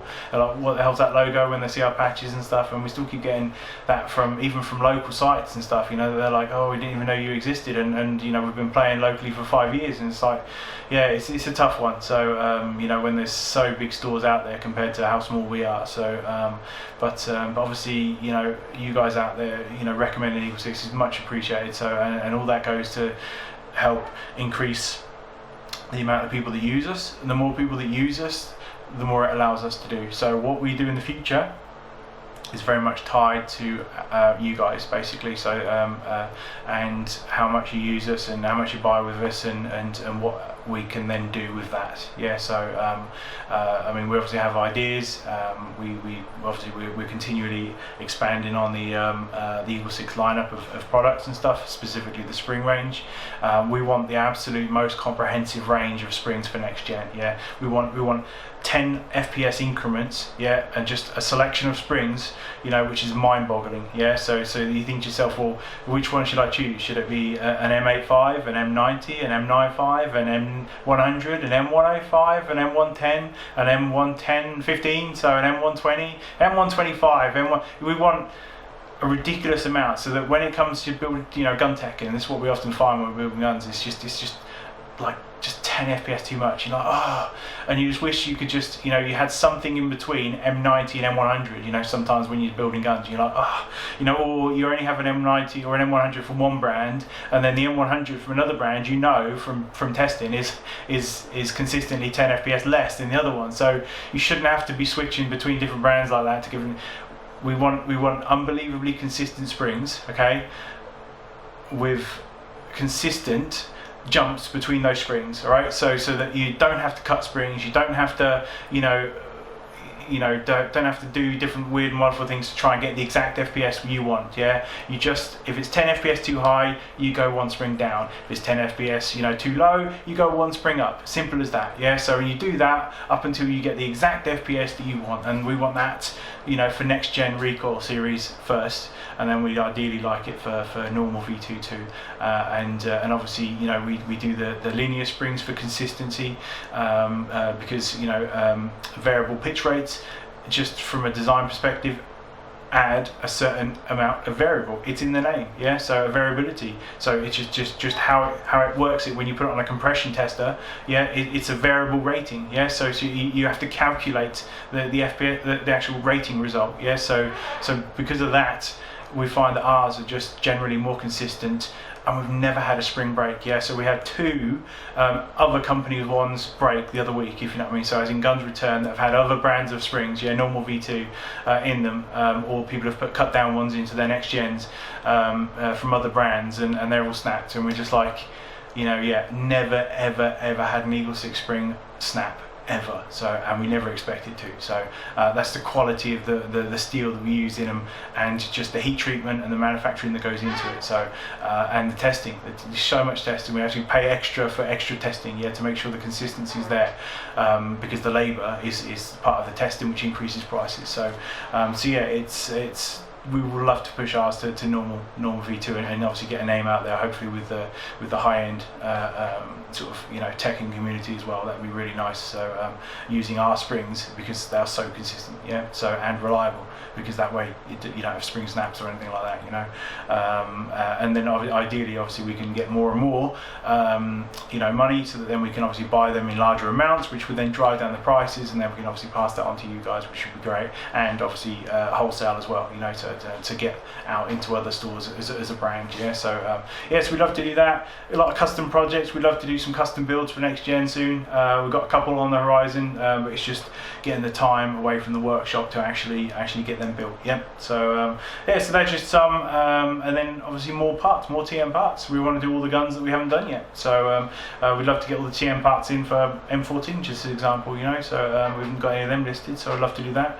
Where parts are missing, we'd love to get them back into stock. It's not always easy, but it takes time and effort to kind of liaise with the Japan contacts, to then put that in place, and money. The other week we got offered a load of TM parts, and we couldn't afford it. So honestly, the problem is it's expensive. We buy all these TM parts in, and they just sit there. Most of them don't sell. And we've probably 100 grand in just TM parts that are just sat there just gathering dust, and it's a lot of money to have tied up just so you guys have some spare parts if you should ever need them, but we're focused on this because I can't stand the idea of selling guns that we can't back up with parts.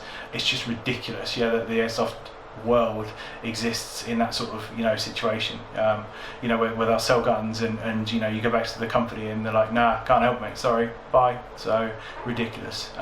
So we're incredibly focused on, even though that's obviously costing us huge amounts of money. So obviously when you guys support us, if you know what I mean, so by buying products from us, whatever it is, buying guns, that sort of thing, in essence you're supporting increasing that amount of and giving us the chance to have the money there when we get offered these TM parts.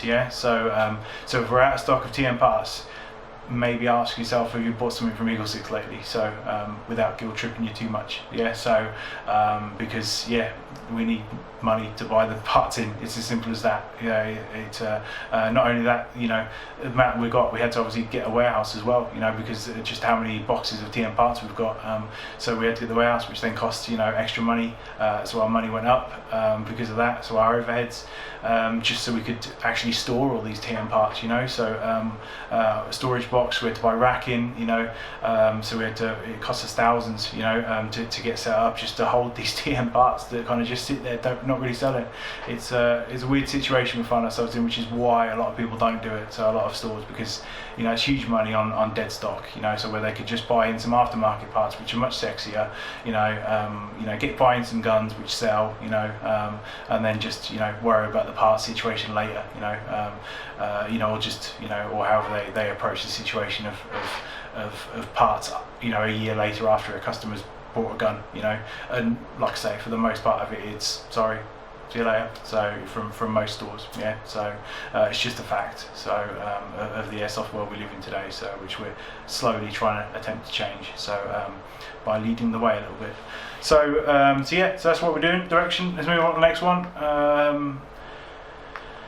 I think I might call it quits soon. We'll do another one, maybe two.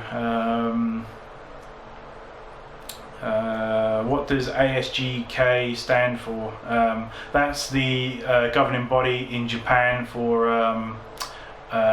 the regulation of guns and swords in Japan. Okay, so when something's ASGK certified, that means it's passed the checks, the stringent checks for FPS and being under 300 feet per second and made of certain materials and stuff like that. That the Japan guns have to go through in order to be sold on the Japan market. Okay, so with regards to us, doesn't really make much of a difference. So because we ideally like a range of guns, a whole factory production line coming from Marui that doesn't have that stamp and doesn't need that stamp because it's designed for Western market. But Tokyo Marui is never going to have dual production lines, where they have one for the Japan market and one for Western market. It's never going to happen. So not unless some massive company goes in and either buys out TM or invests massively in setting up some kind of relationship with them as a distributor. So which is probably not going to happen. So because as I understand it, most big companies have tried it. So Nuprol or ASG, I'm pretty sure they've all had tried to get in with TM and it's not really worked or not happened. So it's really going to take somebody to go over there with a team of translators and hammer out something with them, in order to get them, in the Western market sort of working. But that's what ASGK is for. Not really relevant for us. Right. Okay. So why is my MP7 not feeding anymore? Well, I'm going to assume you're talking about an electric one. So the way spring-fed magazines work, and electric guns feed, is a BBs are constantly being pressed up into a hop unit, via the spring in the magazine, So there's always, when you load it in there and it opens up that magazine, BBs spring into the hop unit and sit there, So up the top is a nozzle, So the moment you fire, gears retract an air nozzle, and this air nozzle pulls back a preset amount of distance, BBs then push up, because they're obviously sprung fed, and then in this brief moment, minuscule moment that this air nozzle retracts for, a BB is allowed to feed up, and then this nozzle then pushes forward, and moves that BB forward into the hop unit, It pushes this BB up against the nub, which is being suspended down into the barrel, So now you have a BB trapped between a BB nub, and an air nozzle, alright? So it's like sitting in the hop unit in between these two, So then a moment later, after that's happened, alright, the piston is released, on your MP7, and then the piston flies forward, causes compression, air goes through that nozzle, builds up behind this BB to the point where there's enough pressure to physically push this BB, past this nub, and out it comes out of the barrel, and then rinse, repeat, if you know what I mean, for however many times you want to pull that trigger. So that's how it's feeding the BB. So yours was misfeeding. Let's have a look. Low power. No. Why is my MP7 not feeding anymore? Right, so it's not feeding at all, right? So if yours isn't feeding anything, right? So is that nozzle even retracting? So is that nozzle coming back far enough, right, to allow a BB to come up into there in that moment of time, to then be fired out of there? When you break it down into how an AEG works, it can only really be a certain amount of things, can't it? Is something pressing up the BBs into the hop unit with enough pressure so that when that does retract for its preset amount of time, a BB can get into there to then be pushed forward as it comes forward, If your BBs aren't feeding, either there's something wrong with the magazines and how it presses up, and feed those BBs, or there's something wrong with the nozzle and how the tappet plate and the nozzle retract, So it's pulled back by the gears. So it's one of those two. So if it's not feeding at all, so feeding inconsistently can be a different thing, So because at that point it's actually semi-making it into the unit, but not quite, So then it can be sort of the same sort of potential things, but it can also then be things like hop rubbers, So I've also seen bunched hop rubbers affect it feeding, So as in the hop rubber's so bunched in, that it's actually protruding over, the feed channel, So the BB can't come up because the lip's been bunched in and pushed over, so the BB's sort of stuck and can't go up into it, So that could potentially be feeding, or maybe the BB is feeding in there, but you've got so much now pushing down, blocking the BB coming out, yeah, that it's actually jamming that BB in there, so it can't build up enough pressure to actually send this BB out past the hop unit. So maybe you've got really poor compression. So so maybe I mean, it sounds, if let's say all your gun's completely stock and it's not had anybody molesting with it, and just forgot that you've changed something that's now caused this problem, directly related, really you're going to need to disassemble that gun, and be looking at, I always say that taking apart a gun and fault finding is you put in your mind a picture of how that gun looks brand new, a picture of the puzzle, so when you've got a picture of how it should, all the parts internally should look brand new, you know what you're looking for when something's broken. All right, now obviously there's obvious broken bits, like something's snapped, and then there's not obvious ones where something's worn and not pulling back as far as normal or something like that. So there's also bits when people take apart guns, put them back together again, and it doesn't quite go back into the correct position. So therefore your tolerances are off, and therefore things are going wrong because of what you've done in building the gun back up.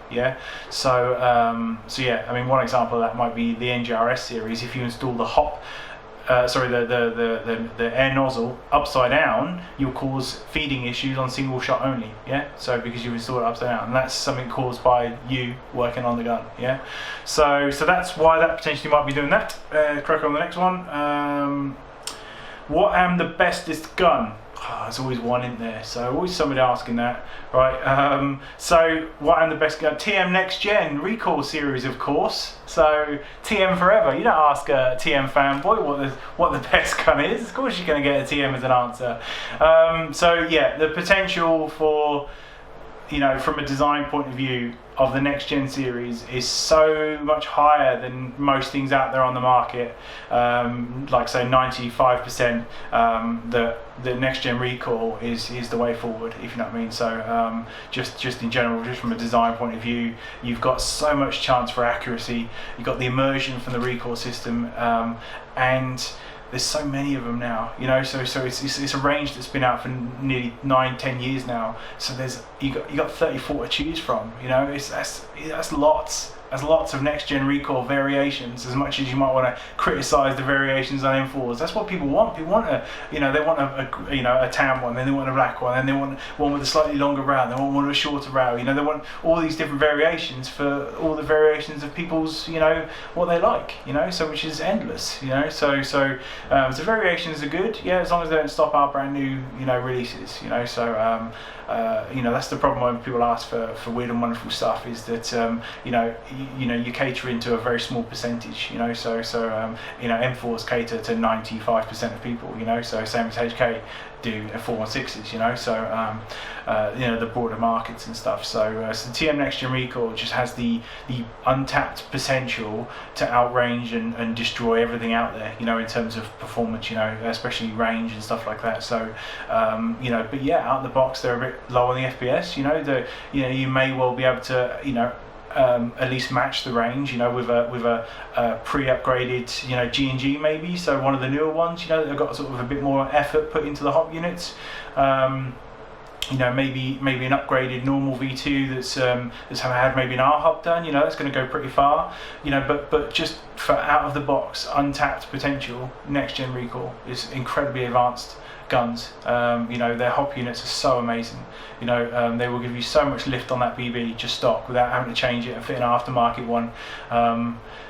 Just obviously they just need that FPS bringing up, so that you can utilize the heavier ammo then, and really just dominate. So and like I say, everyone's getting next gen recoils on tick now. It's sort of taken. It used to be this big gun that everyone was like, oh wow, a next gen recoil, you must have some money, So and now people are just getting them on finance, and almost like their first guns. And they're never even experiencing any of the guns. They're just jumping straight in at that high end, and they sort of don't appreciate what it used to be like, when you pick up a really crappy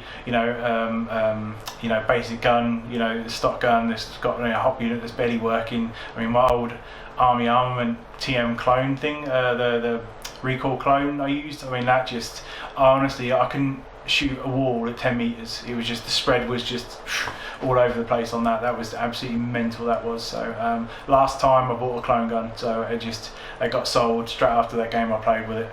That was hideous, absolutely hideous. And things were breaking on it as well after like a day, you know. So they shouldn't be breaking. So if we ever stocked that car, we'd have to have a lot of parts, wouldn't we? So that would be we'd have to have a lot of spare bits for that. So but yeah, okay. So TM next gen, buy one. So right, okay. Oh no. No more questions. Right, what was the other ones?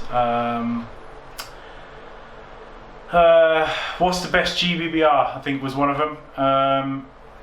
Again, you're asking a TM fanboy, so it's just go by the TM gas machine gun series, so they use the Zeek system, which is amazing. So the performance on it is incredibly gas efficient.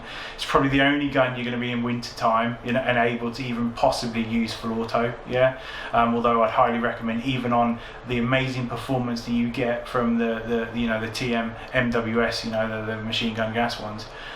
Even then, you're potentially going to goose all your gas just doing a full auto burst. So I'd probably recommend single shot during winter time, even with the TM. And then obviously, that just goes to show that the other guns, because remember, TM being efficiency is always TMs. With gas efficiency is always the most important thing. The guns have to work, so and which is why they make them predominantly out of plastic parts. Plastic gets a hard knock, but it has incredible self-lubricating properties, so and anti-seizing properties that otherwise metal on metal would do, so especially in colder temperatures, so plastic just won't get affected in the same sort of way, and it won't seize up, and it will self-lubricate and will last longer and work for longer, the only downside is, a lot of people, especially with gas guns, want full metal, so they want the full metal, and they want it has to be heavy and it has to be like the real thing. So and when you go full metal, you'll sacrifice a certain amount of performance. As simple as that. So and obviously some of the GBRs out there are very metal, so metal bolts all through and through. Metal aftermarket loading nozzles, so cylinders. Again, you've got more metal on metal then, so more chance for, you're doubling the amount of maintenance you're going to have to do on it the more metal parts you put in there. So people often ask me about upgrades as well for GBBRs and pistols and stuff. How about instead of focusing on upgrades, right, you give your gun a service once every more than every 5 years, so it's you get some guns come in and they literally bone dry through and through, and they're like, what kind of upgrades can I get for this? How about a tin of oil, for it, upgrade it with some oil, every now and again, so it's just nuts. So when it comes to pistols, so it's servicing 6-month services, on gas pistols is the best thing you can probably spend your money on. So and it probably cost you as much at a shop, as much as upgrades for a service on that.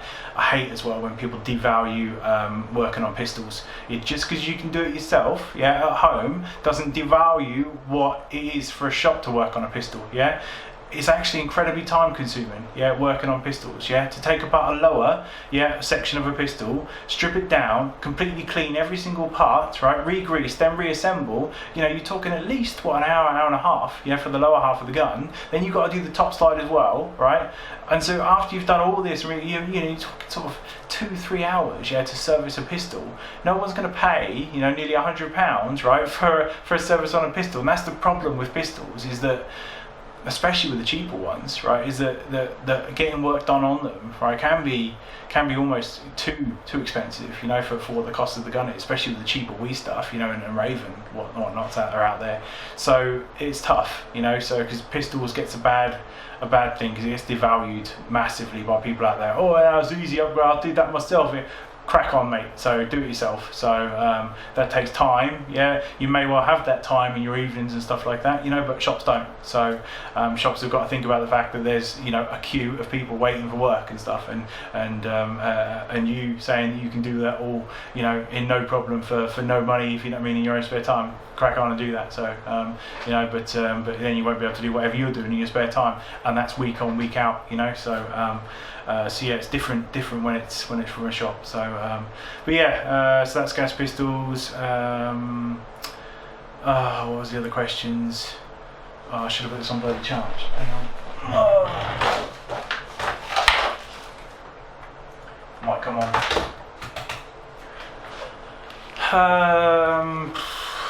What was the other one? MP5. What was the question? Was my MP5 TM stock MP5 high cycle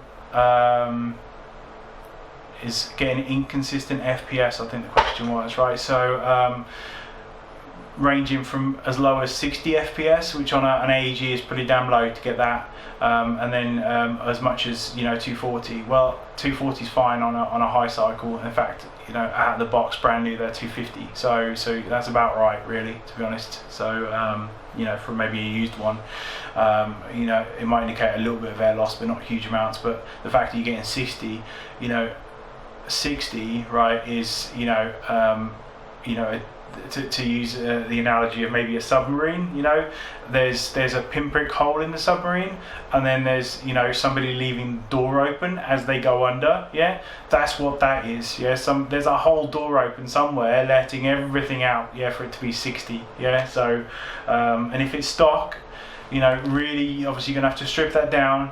You're gonna have to be looking at inspecting individual parts. You're going to have to check that hop rubber and make sure that everything is correctly seated in the right position. You're going to have to be looking at the history of the gun.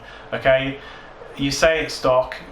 Is it stock? So was it bought brand new? And if it was bought brand new, what's the condition of those parts? So as to why it's doing that. So now the gun is short stroked on those a little bit, so on those high cycles. So what I would be looking at is going into the actual gearbox itself. Obviously start with the hop rubber, because like I say, gaping holes, hop rubbers, they're usually the biggest causes of air leaks. Yeah, so I'm not a huge fan of Teflon tape and stuff, the plumber's tape and stuff like that, to fix air seals, but it's an option. Okay, so me personally, I think that you should be able to get the stock gun works fine. You don't have to Teflon tape that for it to work out of the box. So why should you have to be Teflon taping yours just to get up from 60 to 240? So the really should be looking at why that's actually happening. So from the stock parts. So I think you're definitely going to have to go into that gearbox, and you're going to have to look at that hop rubber. Internals, and I think you might find there's possibly a problem going on with the piston there. Maybe it's got some teeth missed or something like that, and it's not actually retracting its full amount, so it's only sort of compressing a very small amount and sending it out there. That, or because, like I say, you're getting the 240, then the 60, then the 240, there's an air leak somewhere. So clean all the gearbox parts, re-grease. I'd probably take the O-ring, try the O-ring trick, which is where you take the O-ring on the piston head, and then you put it around the actual cylinder, and then you leave it overnight, or you apply gentle heat to it so it starts to take a bigger shape, because rubber contracts over time and gets smaller and smaller and smaller, right? So what you could do is then sort of bring it back up to its original size by just putting it over that and then leaving it to sort of hold that memory. Yeah, okay. So because rubber will hold a memory, you can bend it in like a square shape and leave it there for a year, and it will pull it out and it's a square. Yeah, so it will hold that bigger shape after you've stretched it and applied maybe a little bit of heat if you're in a short amount of time. So the O-ring trick can often fix compression leaks. Another one is taking the original TM piston head and then just putting a couple little vent holes in it, so that the air goes in these little holes, and then start to expand that O-ring. So that's an option too.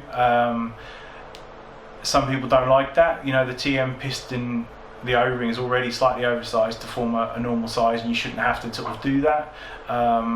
So I'd say you've got nothing to lose at that point, unless you want to sort of give the trick a try first, then rebuild. Then if it doesn't work, go back in and try the ported or vented piston head. But other than that, you might have to start chucking upgrades at it. So till maybe start with cylinder head. So sometimes cylinder head, you can twist around the nozzle on the TM ones, and they're actually getting a small air leak, sort of around that nozzle bit, because it's maybe worn or damaged, so for whatever reason. I'd be having to look at that tappet plate to make sure that it's operating its full distance. Make sure the nozzle's the correct length and hasn't been changed, so it's leaving a giant gap, between the nozzle and the if the air nozzle isn't mating with the lip on the BB properly, then it doesn't form a nice seal with that BB lip, and therefore on the hot rubber, and therefore it basically pisses out the air before it actually sends it through and down the barrel. Okay.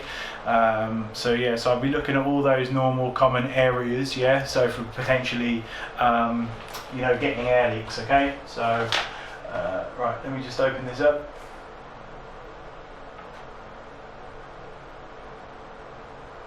Oh, come on.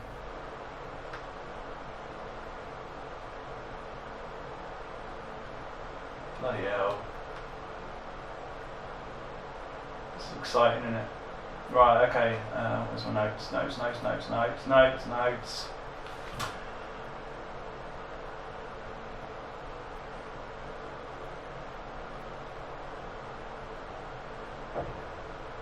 Why am I still waiting for a MOSFET for my next gen AK74 series? I suppose I need to sort of put a bit of reflection, I suppose, on that a little bit. Why am I still waiting so long for a MOSFET for my AK next gen AK series? Sucks, doesn't it? So you can technically get one in there. I mean, I did manage to fit the Gate Titan V3 inside the AK-74, but unfortunately the sensor doesn't pick up the thing, so hopefully Gate will address that at some point, either by bettering, that would be my ideal situation, would just be fitting better sensors on their future batch of V3s. That would be really cool if they could just do that small change at the factory and then obviously then alter the software to allow us to do next gen. For a very small minor change, I'll be happy just still modifying that gearbox to fit it in. And that would obviously fix us and our problem. Otherwise, they could probably do a very minor adjustment on the board and create a product. Like I say, they'd have to then obviously come up with a solution for that. And they've finished doing the next gen now. So what gun comes next? What gun do you prioritise after? The most common ones are obviously V2, hands down first. Maybe then V3, okay, because that then covers the majority of all guns, and then next gen, is obviously the next most popular. So because it's huge following, especially in the UK for next gen, TM, and then there's obviously the different versions of next gen. So do they trump version 7 M14? So which is the next? Feel free to put in the comments if you have an opinion on this, right? But what comes next after that, say for Gate? So where do they go? Do they just make more? Do they try and improve their current products, or do they try and bring something else to the market? So me personally, in business studies back in the day, I failed this one. So I got a E or something, so for this particular assignment. So it was if owning a chocolate factory, right, do you bring out a new chocolate, right, or do you make more of the current ones, right? So is it worthwhile to, if you have 12 sweets in a quality street tin, to bring out a 13th? So is it better to have more selection or just more of what you've already got? So and I suppose that's going to be up for Gate to decide. I mean, I would love for them to do one for next gen 74, but then you've now got TM doing the 47. So basically it's a 74 with bolt stop. So but luckily, right, the way that bolt stop works, okay, is it doesn't affect it's not built into the gearbox. Okay, so Gate, if you're listening, right, if you made a 74 series, right, Gate MOSFET, okay, that 74 would also work on the 47, right, because it has a different system, which is what's so amazing about the 47 and why it's such a great system. It's all separate of the gearbox, and all it is basically an on-off for the electric going through the gearbox, right? So all that will happen is the power, when the gun shuts off, it shuts off the power to the gearbox, right? So all that happens is the Gate Titan to turn off, So and then obviously as you take mag out, mag in, rack it back, the Gate Titan turns back on again because the power comes back to it. So as long as you don't have to do any sort of setup as the thing turns on, or any sort of buzzing in the grip or anything like that confusing, every time you rack the gun back, it would just come back on. So that's what's amazing, how over the 47 way of doing things compared to the M4's version of the cutoff, which is mechanical and in the gearbox and bloody annoying. Yeah, so the 47, huge improvement, and the design is I love it compared to the 74. It's so much better. So in every way. So the 40, so that would be awesome to see that. I would love to see one. You can, as to my understanding, fit an ACSU inside the 74, so apparently you can get the ACSU in there. So I've not tried that one. I spent a lot of time getting that bloody gate one in there, only to fall flat on my face. So when it was my understanding, that you could, so you can't do that one. So I'm not willing to go down the route just yet on ACSU. But also availability, I can't seem to find ACSU anywhere, and even then it just gets slated everywhere. So for its quality of construction and blowing up and all kinds of stuff. So I don't know if that's something. I mean, if ACSU out there want to send me a tester unit, I'll happily review the product and do it. But it's not something I want to invest my cold hard cash in or do for a customer. If that's potentially going to fail. But if you are absolutely want a MOSFET for the 74 series, right? Either a gate Pico or some other in the hand grip, okay, and then wire it through. That will give you the save the trigger contacts and the nice trigger response. Or just go if it absolutely has to be a trigger FET. You need a V3 trigger FET that doesn't use optical sensors basically, and then that's fine. Yeah, okay. So I think somebody said something about a Grizzly something or other MOSFET that uses magnets, detects the magnet position or something like that. I mean, I've not heard of that particular one, but basically, if it's not using optical sensors, I don't see why not. So as long as you can take enough material out of the next gen gearbox shell to fit it in there in the correct position that it needs to be in, then that will fit. So all right, it would be nice. It'd be nice if they did do one. Yeah. So. Done the GBBR one, we guessed that earlier, didn't we? Thoughts on GBLS DAS and versus the next gen recoils? Even though I'm obviously a fanboy, we're still an open-minded gun tech. So if somebody else wants to create a gun that could potentially beat next gen in terms of recoil, performance, and various different levels and stuff like that, then I'm completely open to that. So if a manufacturer wants go out there and give us a product as Airsofters that's new and awesome, then brilliant, I'm all for it. So it's expensive. I haven't got any for review, or I've never had to get to handle it by a customer or anything like that. So unfortunately, I couldn't tell you about things like performance, about upgradability. Only what I've read, that it's like a bolt that's like electromagnet and all that sort of thing, how it operates. That when there's no battery in it, you can still fire a shot as a single shot. You can rack it and manually cock it. So what I can sort of tell you is that obviously it's an extremely high-end.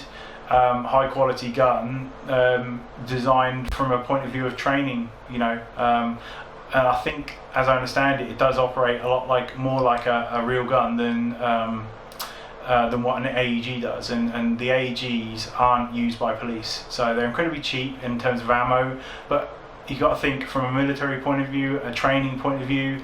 A lot of the training and where a lot of the stuff goes wrong, arguably with UK police and stuff, is it takes practice to get good at stuff, and this is why I don't understand why airsofters don't practice, and it's actually mocked, which is ridiculous, on forums. He takes it way too seriously, he's practicing, the freak.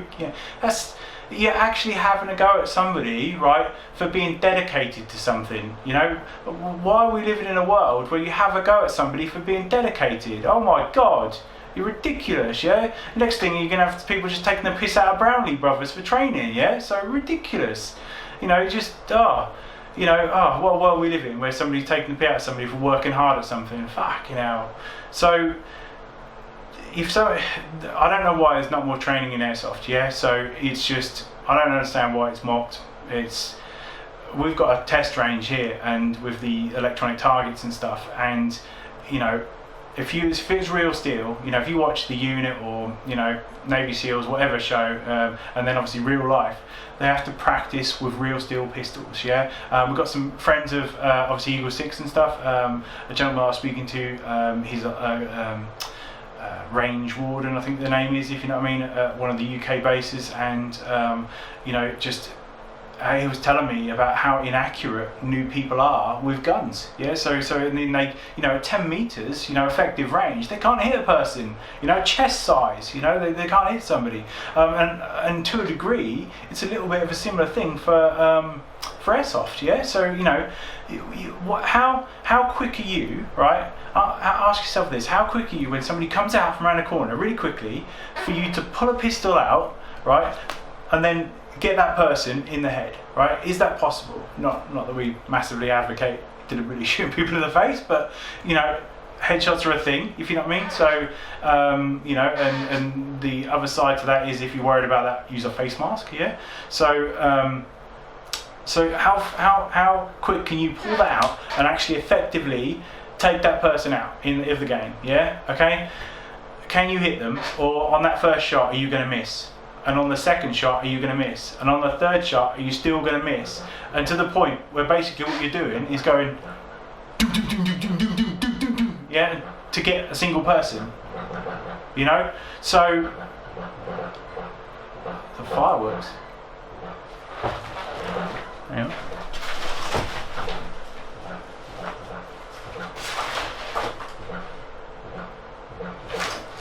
Sounds really weird in the industrial estate. It's like echoing. Right, so I thought I was under fire then. So we've been attacked.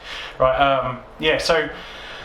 So how effective are you going to be with that? As you quick draw and with that pistol and stuff. So I think practice in airsoft, it can be very, very important, especially with something like a pistol, which is so easy. 1 millimeter here change, can be a meter down range. Yeah, so practicing the efficiency of that. I mean, say what you would about like Silo Entertainment and Norwich and stuff like that. I was watching one of their videos. Don't hate me.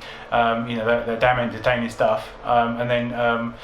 I think he was behind like a thing, and somebody ran up and sat behind a crate, and he just went like this, and got this guy in the head. And I know some stuff on YouTube staged and all that, but I was damn impressed. That was just, it was straight out and got the guy. There was just, all you could see was just like the side of his head sticking out from this pallet, and he managed to just straight with no aiming, just went boom boom, got it.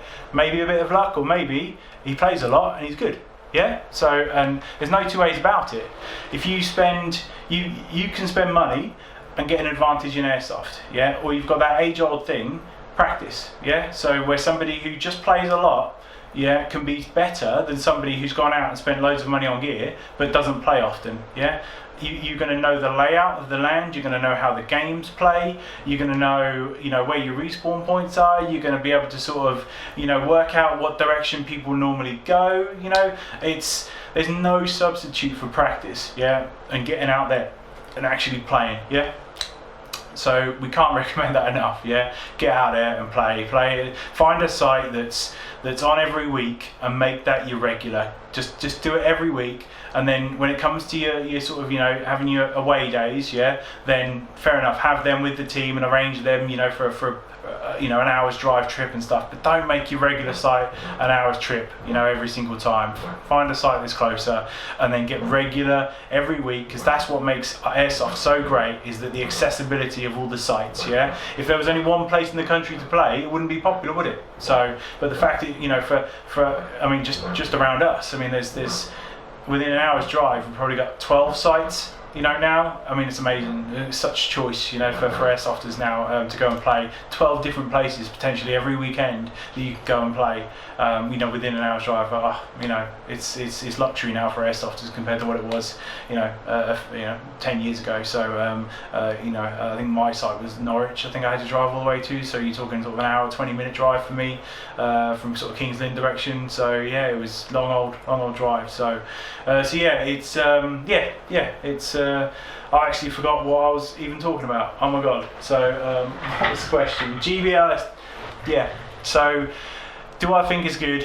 Yeah, it sounds great, on paper. So I haven't actually used it. I can't tell you. I haven't taken it apart. When I do gun reviews and stuff, it tends to be from inside out, not outside in.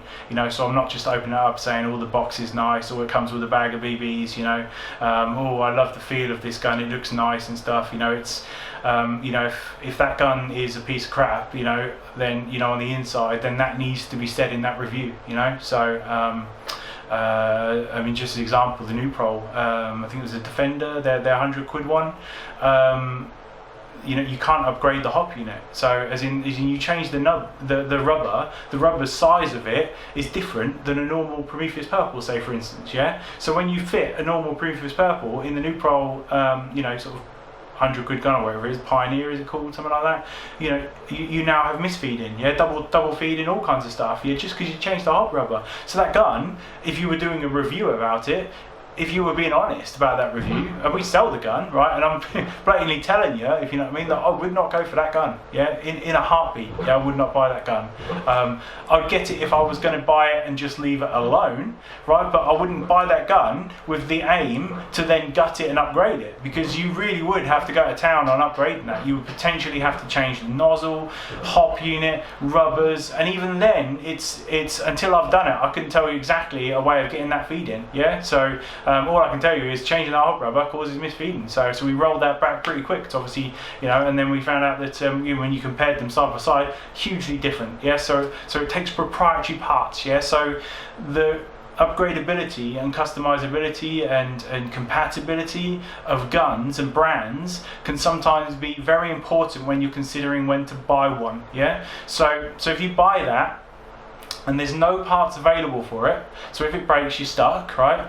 If there's no upgrade parts available for it, so i.e. you can't tune it, to any better than it currently is out of the box. If it's really crap out of the box, you're sort of getting yourself into a gun which is what, $2,500 or whatever it is, and it's maybe shit, so in which case you're buying it just because it's new or somebody's raving about it, so but it's really difficult to comment until we've actually got one and really given it a test. Would we be stocking it? One, I'd have to obviously have a go with it. I'm not going to, even though we have the new Pro and stuff like that, we'll buy them in for people, but I won't stock them anymore. So not as in keeping it on the shelf.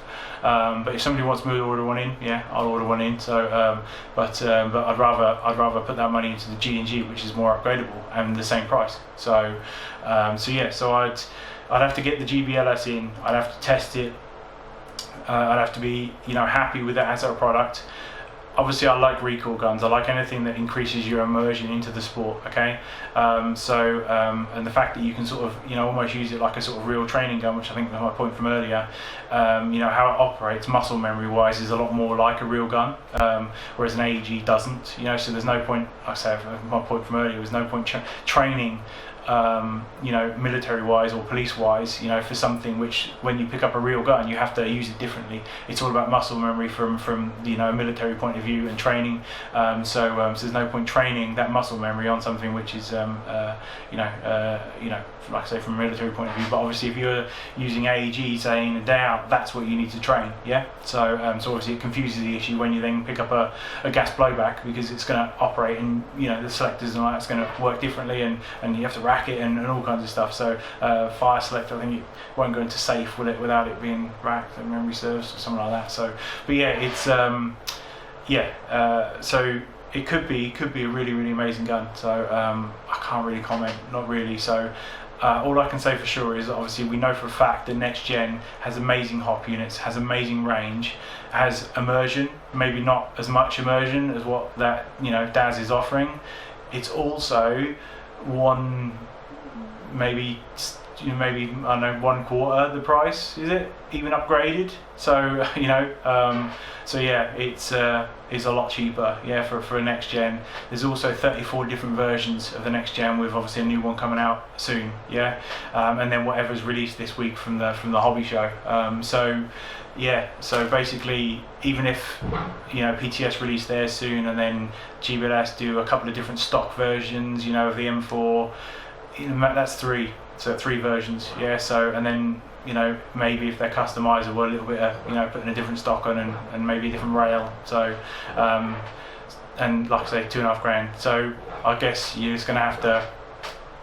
If I was minted, I'd probably buy one. So just to give it a go, just because that's what minted people do. So, but if I wasn't minted, I certainly wouldn't be looking at it thinking, oh, if I buy that, it's going to outrange the next gen, because there's not much out there that does. So not when it's upgraded. So yeah, I'd still be, from a performance point of view, somebody looking to go out, buy a kit, and then generally perform well. Then there's not much that touches the next gen range. So I'm still confident that the next gen range is going to continue.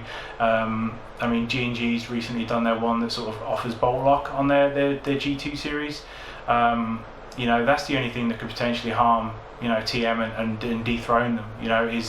Is that slowly but surely, a lot of these next gen features are being put into normal guns. I mean, none of them have got them. There's no brand out there that's got every feature from the next gen in it. You can maybe add them through upgrades, but nothing that comes out of the box that has all the benefits of next gen. With regards to the hop unit, the bolt stop, the recoil. You've got to spend a lot of time trying to get a next gen, all those next gen features on a normal V2. So even the G2, which is like the most advanced G&G one they do, it's still only those two guns. It's going to take a very long time for them to start to roll that out to their ranges, and even then they're never going to roll it out to their lowest budget range, are they? Because it's going to sort of stay at their higher advanced level, isn't it? So yeah, there's not much that touches that next gen, not at the moment. So which is why we love it so much. Next gen, yeah. So right, so that's the GBLS Daz. Sounds like a good gun. Need to give it a go really before I sort of really comment and stuff like that. But yeah, we'll see what happens with regards to that. So right, I need to start winding this up because I want to go home. It's getting on a bit now, isn't it?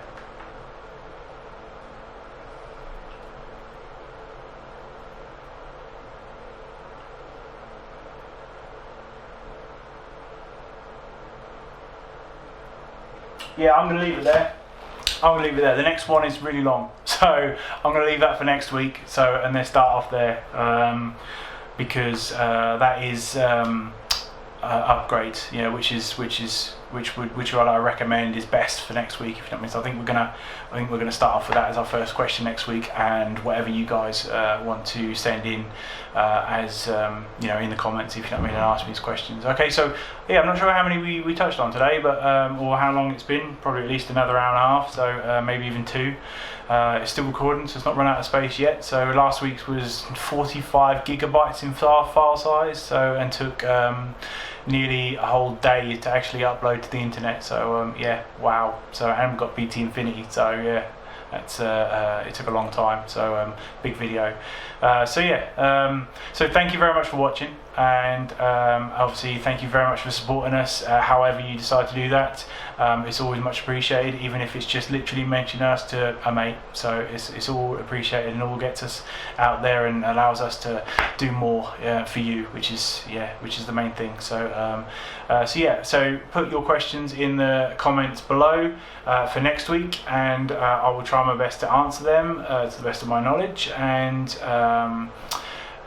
And yeah, make sure you like, subscribe, visit the website, say hello in store, come visit us, whatever. So yeah, it's all appreciated. So, and thank you very much for your support, and I will see you next week.